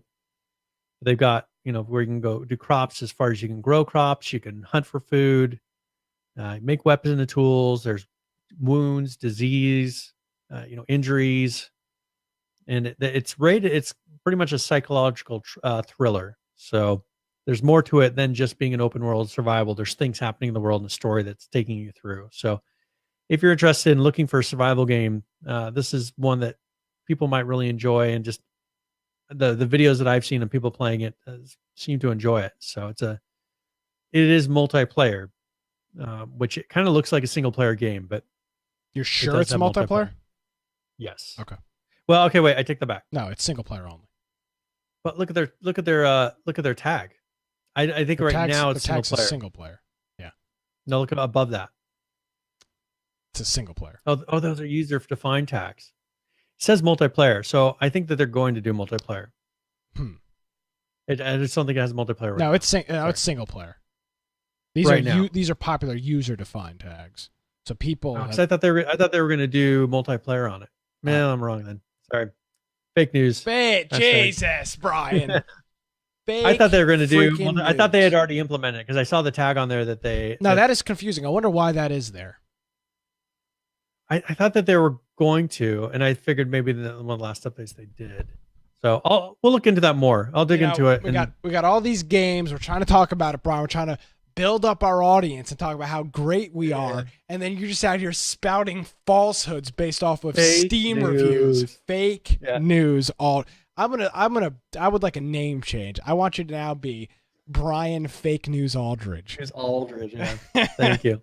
So, yeah, I'm not sure what I've never even noticed those. The popular user defined tags. That's interesting that people are tagging. Okay, yeah. So I'm reading about that right now. So people are idiots and are tagging it as a multiplayer game, even though it's not. When it is not. Yep. That's convenient. All right. Well, check it out. So one thing is, but I will say this. In their roadmap, the co-op is listed in their roadmap. Okay. So it will be multiplayer. That's why people are tagging it wrong is because they're reading the roadmap and tagging it based off of that. It will be co-op. It's just it's single player right now.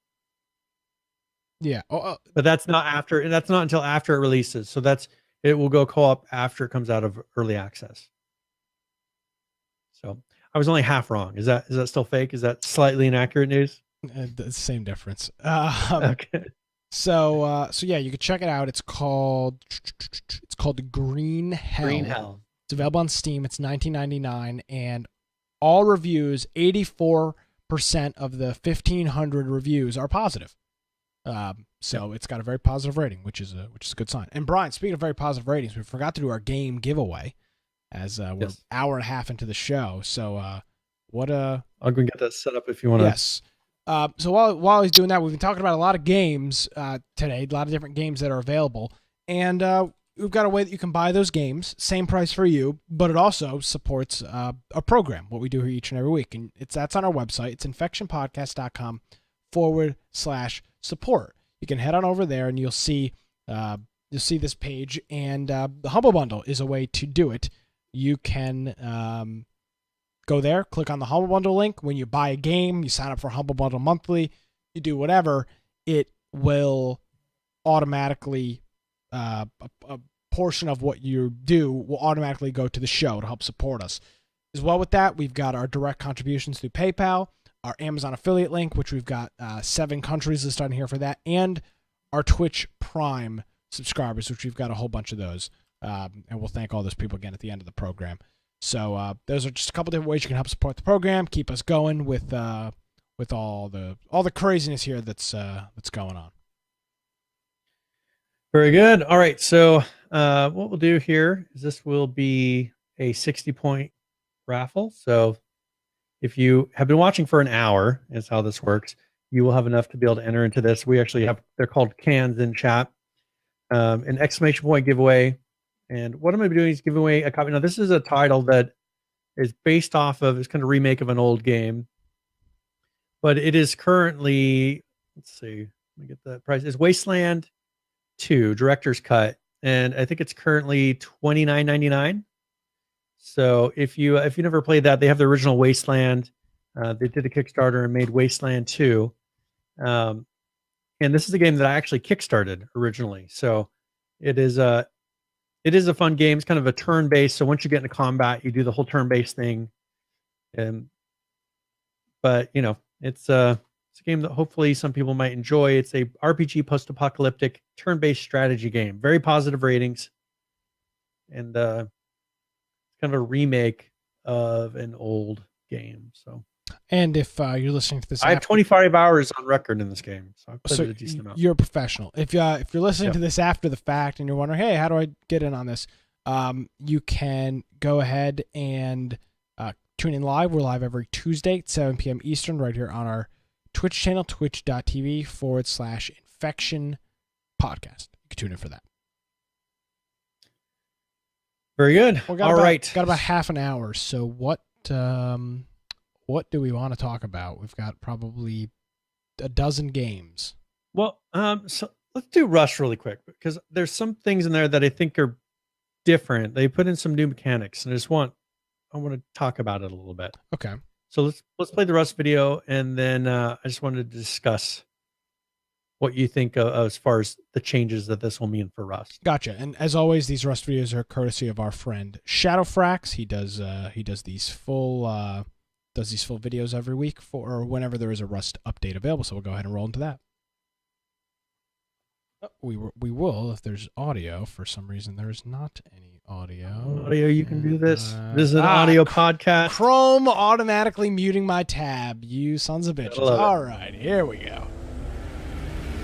Greetings, survivors and friends. Shadowfrax here with your weekly basket of Rust goings on, and the big news this episode is that we now actually have a fully functional hot air balloon on the staging branch, which can be spawned in if you're an admin with Spawn Hot Air in console. Help tells me that it works just like a real-life one, which I presume means getting a cheap deal online with some friends, quaffing several bottles of corner shop champagne in the basket, and crashing in a field somewhere in Warwickshire. Or it could just be something to do with this highly true-to-life big red button on the side. You see, the controls for this thing are actually as simple as they can get, consisting of a single on-off switch, but it's the timing of the onning and offing that makes all the difference. Let me show you. Step 1 is to press the button, then wait for a couple of seconds as the flames warm up the already suspiciously inflated and bulbous balloon atop, after which you will begin to rise. At this point, please observe the essential wind sock, as this will now be your best friend for the remainder of the journey.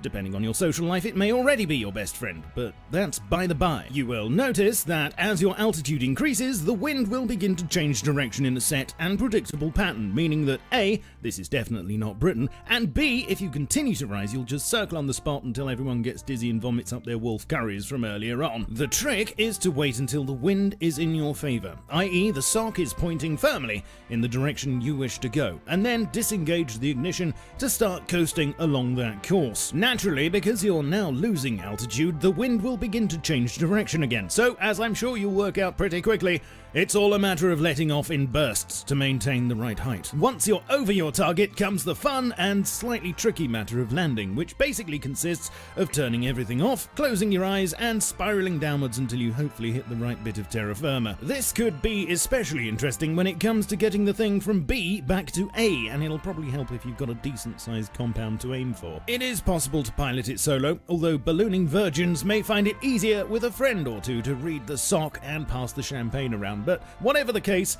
I'm sure you'll have a gas! This is only a first pass, and extra functionality still needs to be added. There's a lot we don't know yet, such as fueling and crafting requirements, for instance, although we do know you'll be able to both craft and purchase them, plus the possibility of skinning them later. All indications are that they'll be wafting onto the main branch with the next forced wipe on November the 1st, and I'm sure between now and then we'll get a lot more info, so stay tuned.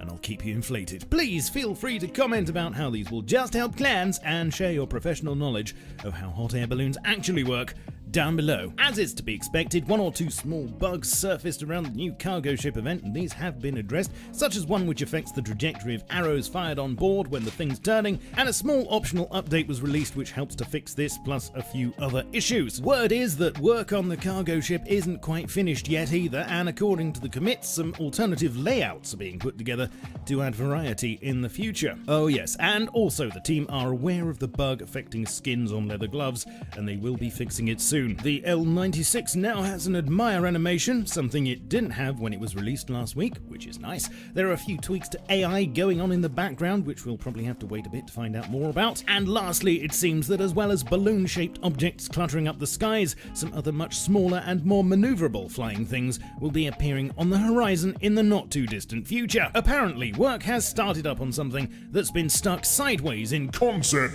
limbo for almost 3 years now, and that is drones. Now, I don't have any current images of these to show you yet. I do have a lot of concept art though. Just bear in mind that what we end up getting might look a lot different. I spoke to Helk about them briefly, and although details are thin on the ground right now, he did say that they'll naturally fit in with the CCTV stuff he's working on, which is exactly what I wanted to hear. Hopefully I'll have more for you on these soon, so hover around and I'll keep you up to date with the latest buzz. Thanks for watching. Please leave a like, sub, comment, bell ring and DNA sample down below. It all helps me muchly. Also join me everywhere else such as Twitch, Twitter, Facebook, Discord and my Steam group, and support me on Patreon for some sexy perks. I shall catch you all soon in another video or stream, but in the meantime, keep calm and stay rusty. Cheerio! All right, so you clearly want to talk about the hot air balloon mechanic. And also the drone. I mean, yeah, the drone's so it seems like they're going a different, I mean, this isn't what you would think of as Rust. Flying around the map, spying on people with either a hot air balloon or a drone. What do you think they're trying to accomplish? I mean, as far as you know what the game is, what are they trying to do? Where are they trying to go with this? I mean, it's such a weird to me compared to what they have. It's just such a weird. They're constantly adding stuff, and it's like, how does it make sense with the PvP mess that Rust is? I don't know. It seems very odd. I don't know. I really don't know. I'm just trying to figure out how this fits. I mean, unless you're going to fly over and drop bombs onto the other bases. I mean, maybe. Are you going to be able to drop bombs from a drone? I don't know, but the hot air balloon seems, for all intents and purposes, useless. Navigation on it seems like it's damn near impossible. If this were an open world survival game, if it was a big open world survival game where it was such a big map and you maybe wanted to explore, you're gathering materials or doing something that were only available in a certain area of the map, like maybe, but I've never seen people playing the game for that. That's not what you think of when you think of Rust. I don't know. It's people running around in practically naked with bows and arrows. And then you're adding a drone in there. I don't know. I don't have an answer for you. I cannot answer your question. I do not know. This is so off. I just thought you might find it interesting because I was like, what? They're adding that? Yeah. It was kind of out of left field for me. Yeah, I don't know. All right. Well, I mean, we will see. Hopefully, I would love to play Rust, but if they could almost turn into a open world survival game with like minimal work. If they just would take out have a non-PvP version, that had some extra stuff to it. It's like they're so close to having an open world survival game. All the stuff is there, but it's impossible to do it. So, all right. Another one. Let's talk a little bit about PUBG. We haven't spoken about PUBG very much lately. But one thing is they did put out an article talking about the rank system. Kind of going over that last week, and and now they're doing a kind of a remake of another thing where they have this flare gun system, which is kind of like the airdrops. So they're doing a test mode for that, and so I did watch a video last week of one of the events that they did where you drop into a small little zone, and the comments on that YouTube channel of people saying that was the stupidest mode I've ever seen. So I'm glad they're doing these tests and not making them 100% permanent because permanent. Yeah, got it. I'm glad that they're not locking themselves into one of those changes, because after watching that YouTube video of them doing that one event mode and seeing how frustrating it was to even watch someone play it, let alone the person in there playing it, I'm glad that it was done quickly. But this one they're bringing back for a second time, and they do have a video. I don't know if you want me to to link that really quick. It should, but it's 2 minute. Do you want me to put it in the notes? Yeah, I mean, I've got it here. We'll just, you want to talk over Okay, it? do you want to go ahead and play that in the background? Because it's just, Yeah. actually, it's talking. So let's do. Would you like to do that? Yeah, so let's go ahead and play this because they have talking over it. Excellent. So, but they're going to discuss it here really quick. All right. Well, here's is this a new video? Yeah, this is a new one. Yep. This is Wait, nah. Yeah, it is. All right. Here we go. This week, we're excited to announce the return of a fan favorite item in a special event mode. Since the flare gun's introduction, we've been poring over feedback about how players are using it. What's a good reward for the risk of showing your location? And of course, your opinion on whether normal PUBG games should feature this item as possible loot. The latter of those questions is the main reason behind this event, which is going to be considered the open beta test to decide whether we bring the flare gun into a regular game setting. Many of the flare gun mechanics you know from the Metal Rain event are staying the same. Firing the flare gun while inside the circle will call down a special care package that contains crate weapons, level 3 gear, and other sweet loot. The care package will have 1 or 2 sets of items depending on if you're queuing solo, duo, or squad. Since this is a squad-based event, each special care package will have 2 full sets of items. If you fire it while outside the circle, you will still get the armored UAZ for the time being, but we're working on something special to replace this with later this year. You still need to fire the flare at least 200 meters into the sky to call your special drop, so aim high and don't waste your precious flares. The overall intention with this event is to bring the flare guns in normal PUBG games, so we've made some adjustments to mimic what we see the live setting being. For starters, you'll play with 4-person squads instead of the 8 from Metal Rain. The flare gun spawn rate, which was greatly elevated for previous Metal Rain events, has been lowered down to where we intended for normal games. Finding a flare gun should be a very rare thing, as the potential rewards can be game-changing. In addition, the event itself will be open much longer than normal, so that we can properly test the experience of having flare guns in a normal setting. The event will run for 10 days, beginning on September 21st. All right, so this part is from the last test that they did. But that's kind of how the mode will play out. So do you think this is what they're going to be doing? Because we've been asking, well, okay, there's all these game modes, these events that they keep doing, 3-day events, and they don't always come back. Do you think that this is kind of going forward? They find the ones that people find enjoyable. People are like, oh, that was really good. And then they're going to, like, this is the first one I think that we've seen where they're actually talking about implementing it now. I guess. I mean, this wouldn't be the one I would implement. No. But I mean, but this is very Arma-ish. I mean, if you look, this Arma-ish, yeah, that's true. This is as close to Arma as you can get of all the things that they've done up to this point. This is pretty much the equivalent of just adding a mod for Arma and having an airdrop system come in. So I don't know why. It seems like they're making a big deal of it for something that, I mean, are they worried about balance? It sounds like they're kind of worried about the balance of the loot that it's going to bring in. But I really don't think it's that big of it. I think they're making a bigger deal out of it. It's not like it's going to throw the whole game off, adding a sniper rifle and a few items, into the game. So yeah. I'm not sure what the plan is for these special event modes. Frankly, I don't think they know either.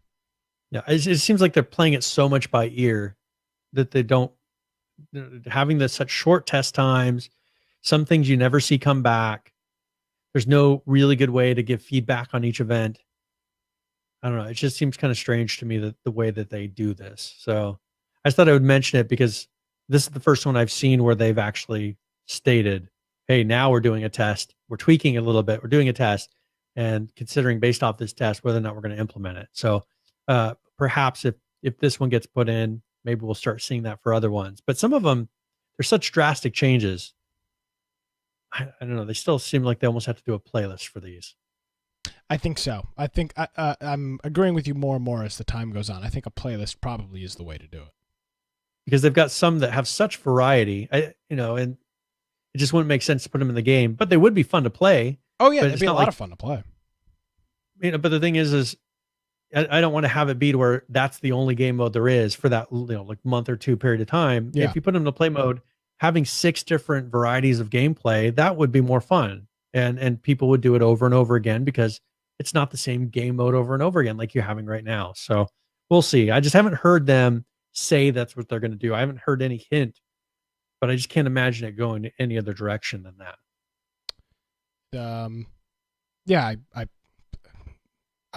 don't know. They've got probably what 24 of these random variety game modes. I mean, and I'm sure some of them were DOA. You know, there weren't any good, but there's got to be at least 6 there that are solid. Yeah. Okay. Fine. Half a dozen. Yeah. That's what I'm saying. They got to have at least 6 that people were like, that was fun. You know, that was really good. And, you know, they've got the game rules already set up, the template for it. Just throw them in a playlist and let people play them. You could even let people vote after, you know, maybe before the match starts, you can kind of like you do in Call of Duty. You could say, I want this game over to this go. If they find that people are choosing one over the other, then you know which one's most popular. I just don't know why they're not trying to implement these and they're making them such a rare thing where almost all of their community never gets to play them. Oh yeah, because it's 3 days with a day notice. 3 days, and then you don't hear about them for a long time. I've literally played one of them because I don't find out till after. Yeah. So we'll see. I mean, they've got to be thinking, especially with the release of Call of Duty and Black Ops. You know, I'm sure that they're going to be making some really sudden movements, trying to get people to play. I'm not sure if they will. We'll talk about that at the end of the show. I don't know that they will. Okay. All right. So I just wanted to talk a little bit about Fortnite. First of all, I saw some articles coming out about Epic once again is suing somebody. Yes. And this is someone I went and looked. There's a YouTuber here. One of them is a YouTuber. And I was looking at his videos, and I don't know how much of it is clickbait versus actual hacks. But looking at his videos, he titles them as if they're definitely cheats being used. Like they're saying aimbot and all this stuff, like he's using them. Mm-hmm. But then watching his videos, it doesn't really seem like, it just seems like he's being stupid and not like, maybe he's changed it since, you know, and he's putting out some videos to try to make it seem like that's not what he was doing. But the ones that I watched, more recent ones of his, it didn't look like he was cheating. It just looked like they were being trolls to new players and people that didn't know how to play the game. Like I didn't see any cheats in place. But according to Epic, he's been saying, and this guy's name Golden Mods is his name. So if you ever seen him on YouTube, he goes through and he'll say that, oh, we use magical powers. And I think the problem is they were giving away cheats, or they're promoting the selling of cheats. Mm-hmm. Is what they're hinting at that he was doing. So he says, I'm going to do a 3 month of Fortnite magical powers giveaway. Definitely not cheats. Wink, wink. It's magical powers. Okay. So that was a video that he put out that I think really brought attention to it. Absolutely. Saying it that plainly. Yeah. And now he took that video down, but if you go and look at, I put some links to some of the different, like the official complaint. There's a PDF, and then the different filings. Like they've screenshotted all of his social media, everything that he has. They've screenshotted and have all ready to go. So no matter what he changes now, like it's too late.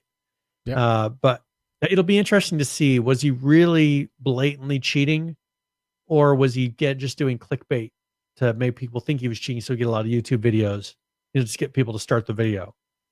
But it'll be interesting to see. I'm assuming that there is some pretty blatant cheating somewhere. There's got to be. If Epic bothered to go this far. I was going to say, I can't imagine Epic would file a lawsuit based on the clickbait titles. I mean, that's the thing, is that was my issue. Is I just watched a few of his videos and I didn't see blatant cheating. But who knows? It could be I don't know. He didn't there was lots of videos there. So I don't know. It just seemed odd to me that we know when we see cheaters because they're shooting through walls. Like he wasn't doing any of that stuff. So I don't know. We'll see how the suit comes out. But we do a couple of YouTube videos. So one thing is they announced a new competition in the game. It's a nice short video. They do talk through the whole thing. So, yep. All right, we're going to play it. This is a new feature. Fortnite competitors, the first version of open online competition is coming your way in the 6.1 update with the new in-game event system. Events are Fortnite's home for online competition and tournaments that enable absolutely anyone to participate in top-tier Fortnite play. How it works is simple. Events have scheduled tournament sessions for you to play in. After you've selected one of the tournaments, you'll see when the session is set to begin, so you can warm up or talk strategy with your squad. Just remember, all players must opt in for crossplay to participate in competitive events. Once the session begins, you'll want to make each match count. You can earn points for placing exceptionally well or by securing multiple eliminations in a match. And the better you do, the tougher it gets because you'll be matched against opponents with similar points in the tournament. Each time you enter a new competition, it's a brand new clean slate, starting you and everyone else on equal footing. So make the most of it. We look forward to expanding on this new feature with prizes in Fortnite's event system. So we'll see you on the battlefield. All right, and so this is very similar to what H1Z1 tried with their event system. Yep. It's this idea of having scheduled in-game events that anybody can jump into. And this is a really cool concept because this is a draw. This is not just load up Fortnite to play around and do whatever. This is okay, guys, we're going to play Fortnite at this time and do this, this, and this. I think this is smart. This is smart for them to do. And I think it brings a little bit more. I'm sure that they're always trying to figure out ways to keep relevant, and especially with a lot of the changes in some of these other games. And I think that this, without them having to create ridiculous tournaments, they can kind of create a competitive scene. Get people playing in a more competitive manner. So I think this will be good. I think that it is a benefit. It'll be a positive thing for the Fortnite overall. So, and now they did also 2 updates. We could do pretty much the videos will cover a lot of things, but they did do their 6.02. So they did 2 updates this week. 6.02 was earlier in the week or late last week. And then 6.10 came out here just recently. So I don't know if you want to play the first one first. The first one is just a quad launch. The video is 6 seconds long, so it's kind of hard to play. Oh, okay. But it's a new weapon. It's called the quad launcher, and it's a giant. It's got four rockets in it. So you load 4 rockets at a time. And in the video they show the concept is you shoot it at a structure at different locations, and you kind of break the tower down. So that's in there. It's called the quad launcher. And then they've also got they're still doing updates for Save the World. There's some Save the World stuff in here as well. So they're still doing things with that, which you and I have discussed a little bit. Maybe them trying to say, oh yeah, this is still an active product that we're developing kind of thing. I mean, I don't know anything. It's the one that people paid for. Yeah, it is. So I don't know how, I don't know how they're getting, why and how they're doing that, but they are doing stuff like that. And then they're going to give refunds for that.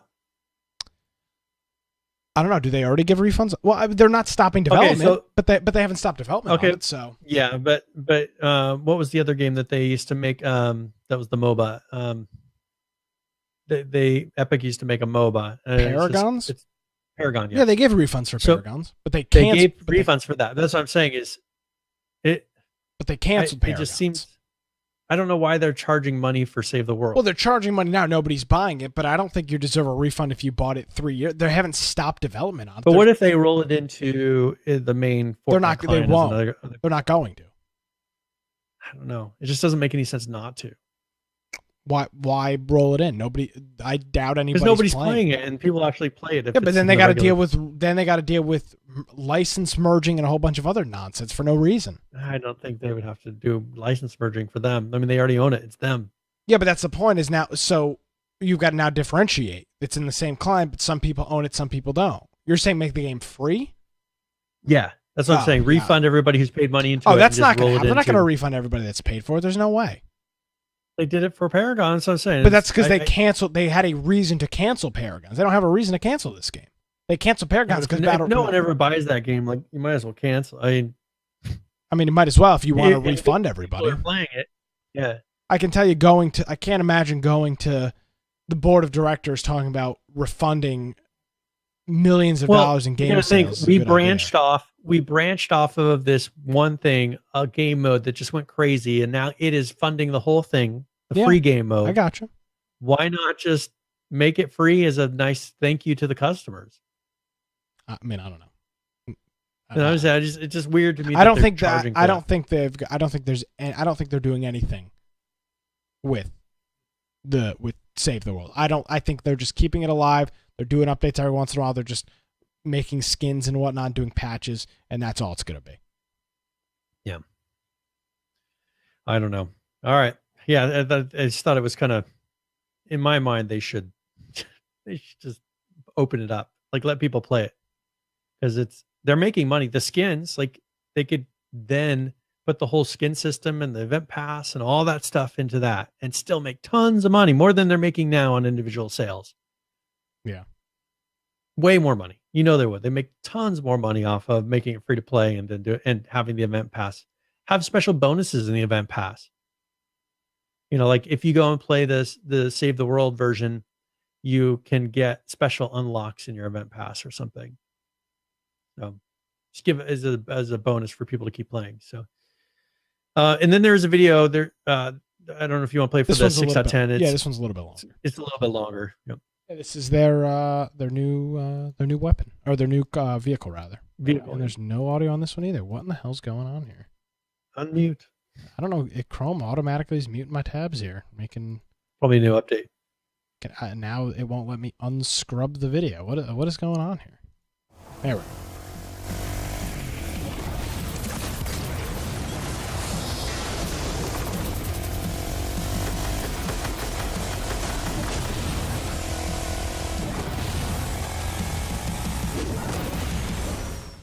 So this thing can drive through buildings and crash through things. Yeah, it's so it's destroy whatever. Unlike the golf cart. Yeah, it's got a little plow on the front. This is what, their second vehicle?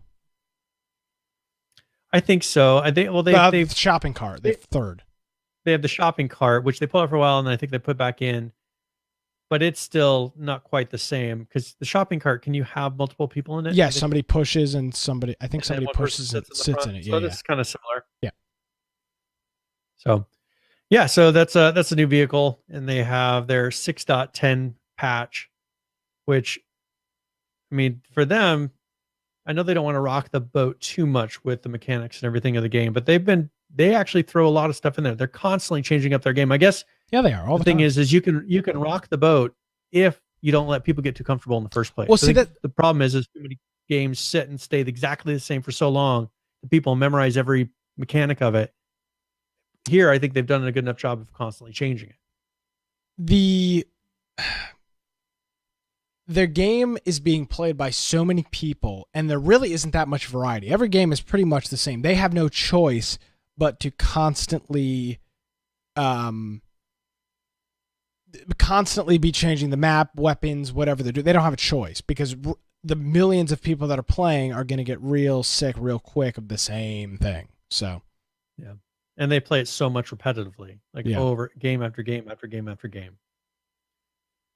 And I think they found, even just changing the skins, mixing up the weapons a little bit, all this stuff, I think they've done a really good job of making it feel fresh. I mean, people are constantly still playing this game, and then adding this vehicle in there. I saw Myth, he did one where he jumped off the side of a building, landed on some guy, and got a kill with this vehicle, like flying through space, like from really far away. Mm-hmm. So, people are using these and getting creative with them. So it'll be interesting to see how this changes the game now that people can have a little bit more flexibility of moving around the map quickly. And I wish we could see player numbers for this, and how, if at all, they're being affected by Call of Duty as well. Call of Duty is a very popular game. It's got a lot of draw. But if people don't know if they don't know, because a lot of people jump ship when they feel like other people are jumping ship. Yeah. I think it's kind of smart not to let people know, because you don't know when to jump ship. Yeah, but I don't think most people. But it revolves around what your friends are doing. I think for a lot of people. I mean, our community, we kind of people. I'm looking at our Discord right now. There's people playing League. They're not playing League by themselves. They're playing League because other people are playing League.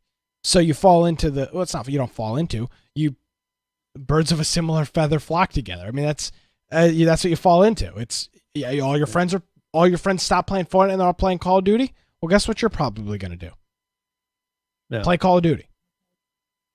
I mean, it's just it's well in this. Science. I mean, you got in there one thing. I guess with Call of Duty, you will get a decent number of kids that probably get their parents will purchase it for them. I don't even think your parents. I was buying Call of Duty when I was in middle school and high school. I mean, the games.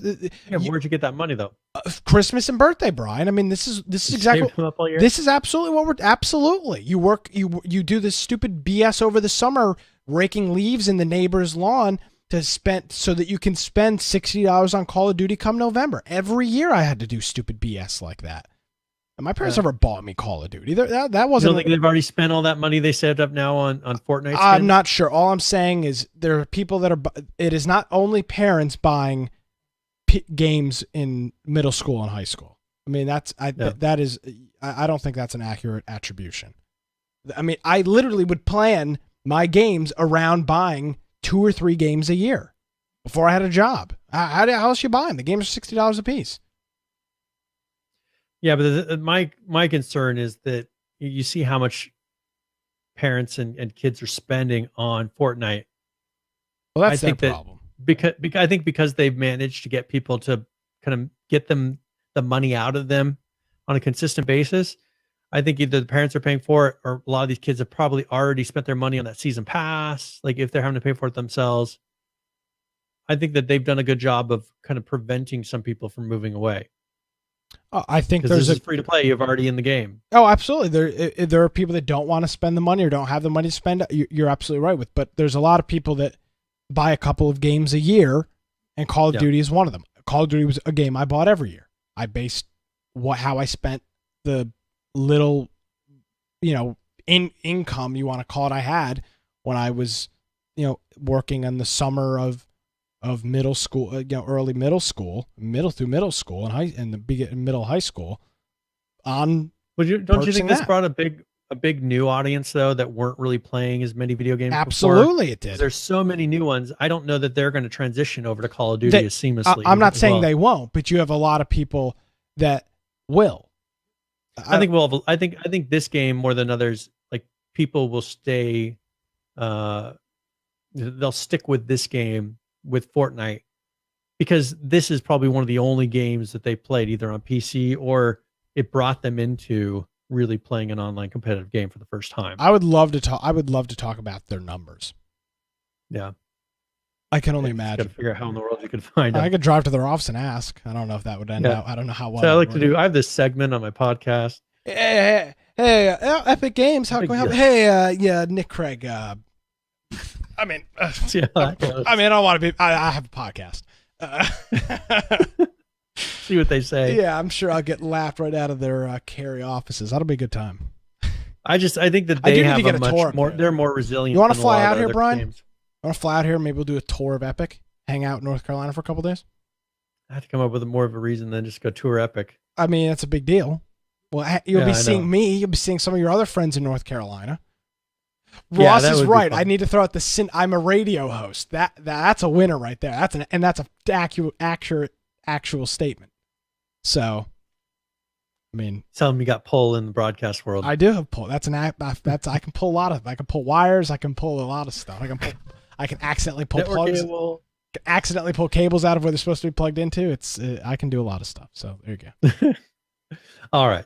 So, anyways, so we're at 2 hours. We're way over on time. Yeah, I didn't realize this. I've not been keeping track. All right, so let's go. I'm just going to mention some games that we'll probably come back to because there are some pretty big updates that we didn't even get to. One thing I want to discuss a little bit next week is the Friday the 13th and kind of there was hope that it might come back with some changes in the legal, and now there's kind of hope that, there's unhope, the opposite of hope at the moment. We'll go into that a little bit next week. ARK came out with an update because they're preparing for this new DLC that's going to be coming out very soon. And so they've been doing consistent releases over time. They just released the Corrupted Gloves. We'll look at those and some of the other changes. The Darwin Project came out with their 1.16. A lot of these games are doing their Halloween skins at the moment. Oh, yeah. Because Halloween is right around the corner. So Black Wake has a Halloween theme that we'll look at. Also, No Man's Sky has a new update, some new vehicles and things like that. We'll talk a little bit about Overkill's The Walking Dead, which we'll be doing. I think it's final beta test, open beta, this coming weekend. And so make sure you check that out if you haven't played it yet. And then Ring of Elysium has come out with a couple updates as well. So I think that's all the stuff that we didn't cover. All right. So. Here is so current players, because I want to talk about we talked about a bunch of different games that I don't have graphics for, so I'm just going to read off some numbers. It'll be a little. I'll read them off slowly. So we talked about Scum. Who's playing Scum? Right now there's 2,251 people playing it. The 24-hour peak is just about 4,500 players. And over the last 7 days, their player peak, which is actually, let's see, was it Sunday? No, it was Sunday, was 6,876. So, looking at their player count, if we look at a 1 month graph, I mean they peaked around 25 or so thousand players. Their all-time peak is 68,000. So that 2,000 number is not great. I mean, if we're just looking at numbers, and it dropped off very quickly. This game's only been out 2 months. Yep. I think it came out in sometime in the middle or end of August. The game's been out 2 months, and we've already seen that very sharp decline. How about what happened to the other game I had open here? Here's PUBG. So this I left this the same so that we could talk about this now. So here were PUBG's numbers last week. Disregard the current player. Steam does their updates, and that number wasn't accurate. But the 24-hour peak last week was 940,000. This week, it's 846,000. So some people say, "Wow, that's 100." They lost 100,000 players on their 24-hour peak. All of those players must have gone to Call of Duty. You would be wrong if you made that assessment, I think, because if you look at their 7-day peak, which last week was 1,055,000, this week it's 1,023,000. Which I looked back a couple of weeks, and that number fluctuates anywhere between 1 million and 1.1 million. So that's just, that number really fluctuates. That number just kind of goes all over the place. So I don't think that's accurate either. Yeah. I don't know. That number, it does. So what I'm saying, no, it doesn't appear that any major numbers were affected by the Call of Duty launch, because those numbers are pretty much the same. Yeah. So we talked about Dead by Daylight. Let's see if let me do a page. We talked about Dying Light, not Dead by Daylight. We talked about Dying Light. Let me do a page refresh here and see if any more people are playing. There are currently 29 people currently playing. 24-hour peak 68, 1 week peak a whopping 109. So they're hurting hardcore. And well, yeah, that's the tough thing about this industry. It's and, if once you get to that point, how do you recover from it? Yeah. Like, how do you get people interested in it? And H1Z1, looking at the numbers from last week, pretty much the same. About 1,000 people currently playing it. 24-hour peaks just a tad over 3,000, and then the 7-day peak is same thing, just a little over, about 3,800 or so. So that's it. I mean, I don't know where all these COD players came from. I think what I'm trying to figure out is were these people just not playing PUBG or anything else? Are we kind of in a bubble? I mean, that's one thing you got to look at. You know, is this whole PUBG thing and all these games a bubble? Like, are there a lot more people out there playing other random games? Or do a lot of people have PCs and they just go play console instead? I have no idea. I mean, maybe I don't know, but COD's got active players from what I can take away right now. Where do these people come from? Yep. Yeah, so that's I'm sure they're trying to figure that out too. Like, as far as these other companies, like, how do we pull those numbers? Obviously, the players are out there. Oh, absolutely. How do you get them to get into a game like PUBG or any of these other games that we talk about all the time? Yeah, it's a very niche. I think we get kind of to where we think that's the whole gaming world, but most people don't even know what some of these games are. They've never heard them in their lives. Yeah, that's true. So, all right, are we ready to move on to tip of the week? Yeah. What is tip of the week? All right, tip of the week's where either I go through and give a general gaming tip or one for a specific game. I've been playing Ring of Elysium a bit more this week, so that's what we'll talk about. This is tip of the week.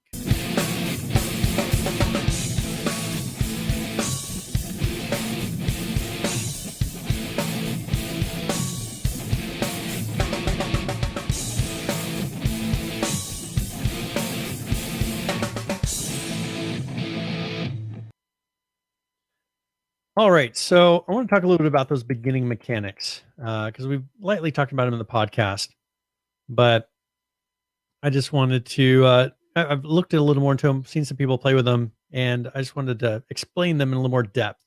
So one thing is the hang glider. I've seen a lot of people using the hang glider, some streamers using it, and it seems to be becoming a very popular choice.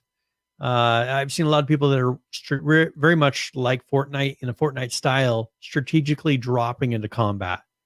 Maybe with duos, they'll have one person drop in, the other person's distracting somebody as they shoot them from another side, and they'll sneak in behind and kill somebody. And so I think that mechanic is becoming for people that are very well versed in the game, is becoming a very good option for winning certain battles with people. And then also allows you to quickly fly from building to building, maybe get up on a mountain, you can glide for a distance. It does allow you to move around the map fairly quickly. One I've talked about previously is the snowboard. That's a favorite choice for a lot of people because it's probably the most consistent movement. It's the most consistent movement method in the game. So if you just want to travel from one side of the map to another, you can just get on the snowboard and it will speed up the overall journey mostly.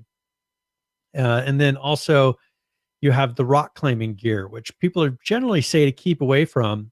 But I think that to kind of combat that, they also added the zip line option into that, because the rock climbing gear itself is not a great option because there's very few places you actually use it. It allows you to climb up a very steep face, and you can go up and down, left and right, but that's the only place you can use it. But the zip lines, you'll notice lines on the map. So there's lines going from building to building that seem like they're kind of connecting different zones or different buildings. And if you don't know it, if you haven't really looked at the beginning part, you wouldn't realize that those are the actual zip lines. So they're just showing you where you can travel from. So if you're wanting to quickly go from building to building, you could get the rock climbing gear, use those zip lines, and quickly go around. But one thing you have to keep in mind is if you let go of the zip line, you cannot equip you won't have the snowboard, which is one way that you can actually lessen fall damage. The snowboard is, if you're using a snowboard, you take as much fall damage when you fall a distance. The zip line, you would just fall and you'll die immediately if you're coming from a pretty high height. So what I'm thinking is probably what's going to happen in this game is I think that they will probably unlock all the items. I think it will become because I don't see a reason not to have it be where you can use all these options at once. Allow people to zip line, allow people to use a snowboard, and allow people to hang glide if they want to. I think that initially, you're having this variety, but it seems like kind of like a false one. I think that it would make a lot of sense to have it where everybody can zip line. But right now, you have to choose one of the three. People, as I said, are definitely going mostly for the hang gliding and the snowboarding.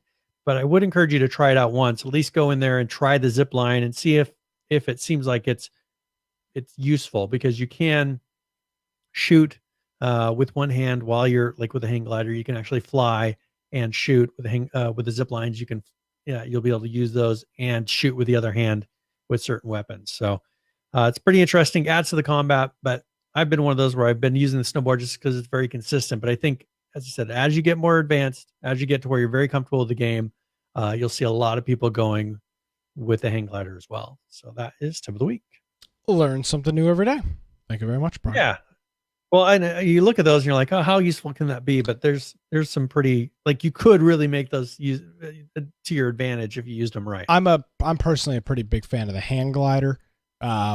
Just for if you get in a pinch, you can escape relatively quickly. Snowboard's good too, but the hang glider, you can cover a lot of ground relatively quick. Yeah, you can get out of combat very quickly with that. If you're in a situation where you can. The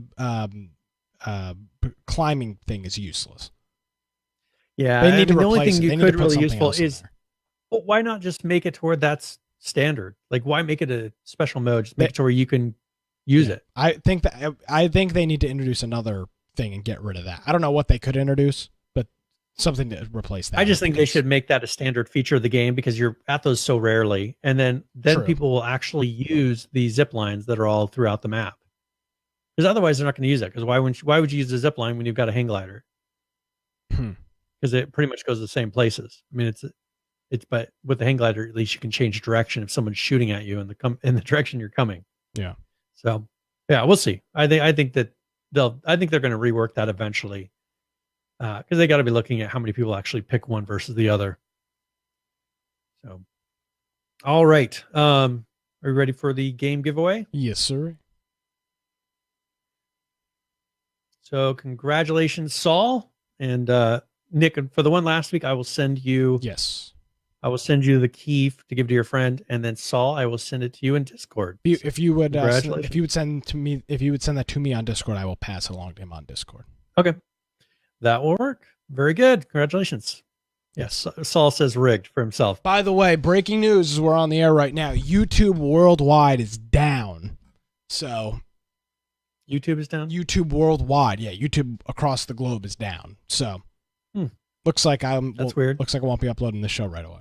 I mean, I can play some Blackout because it won't eat my bandwidth. All right. All right. Well, anything else we need to cover before we go? No. Thanks everybody for tuning in. I want to thank a handful of people. Let me refresh my page here. I want to thank our friend UGX Vibe for subscribing over the last week. I want to thank our friend PHVCK, Green Man Cartoons, Johnny Find, and Serial Killer Barbie, all for coming in with the resubs during the program. We really do appreciate it. So thank you everybody. Makes the events and whatnot that we like to do possible. Yes, thank you very much. If you want to find me at Boise Computer on Twitter or my blog biteoftech.com, make sure you go to our website infectionpodcast.com, join our Discord server, give us news throughout the week. Also, come join us for Game of the Week on Friday, and make sure that you go follow us on YouTube. If you listen to audio only formats, you go and find us on whatever platform you choose to use.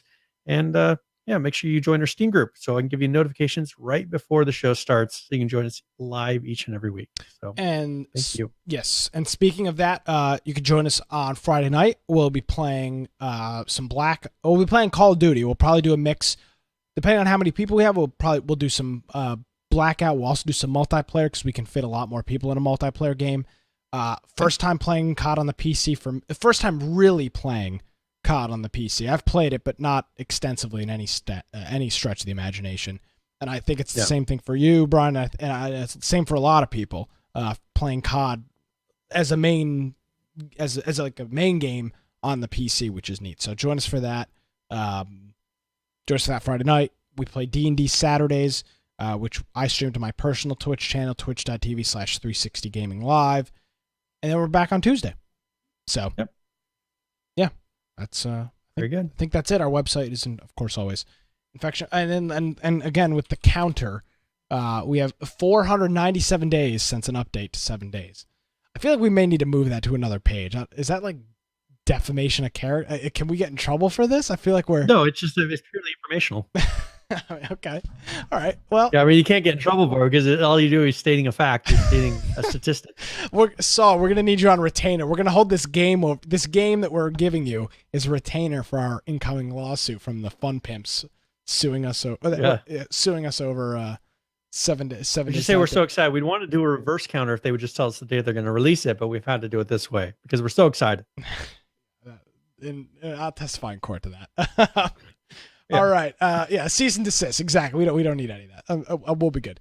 Thank you, Brian. Thanks everybody in chat. We'll see you guys. Next week. See you.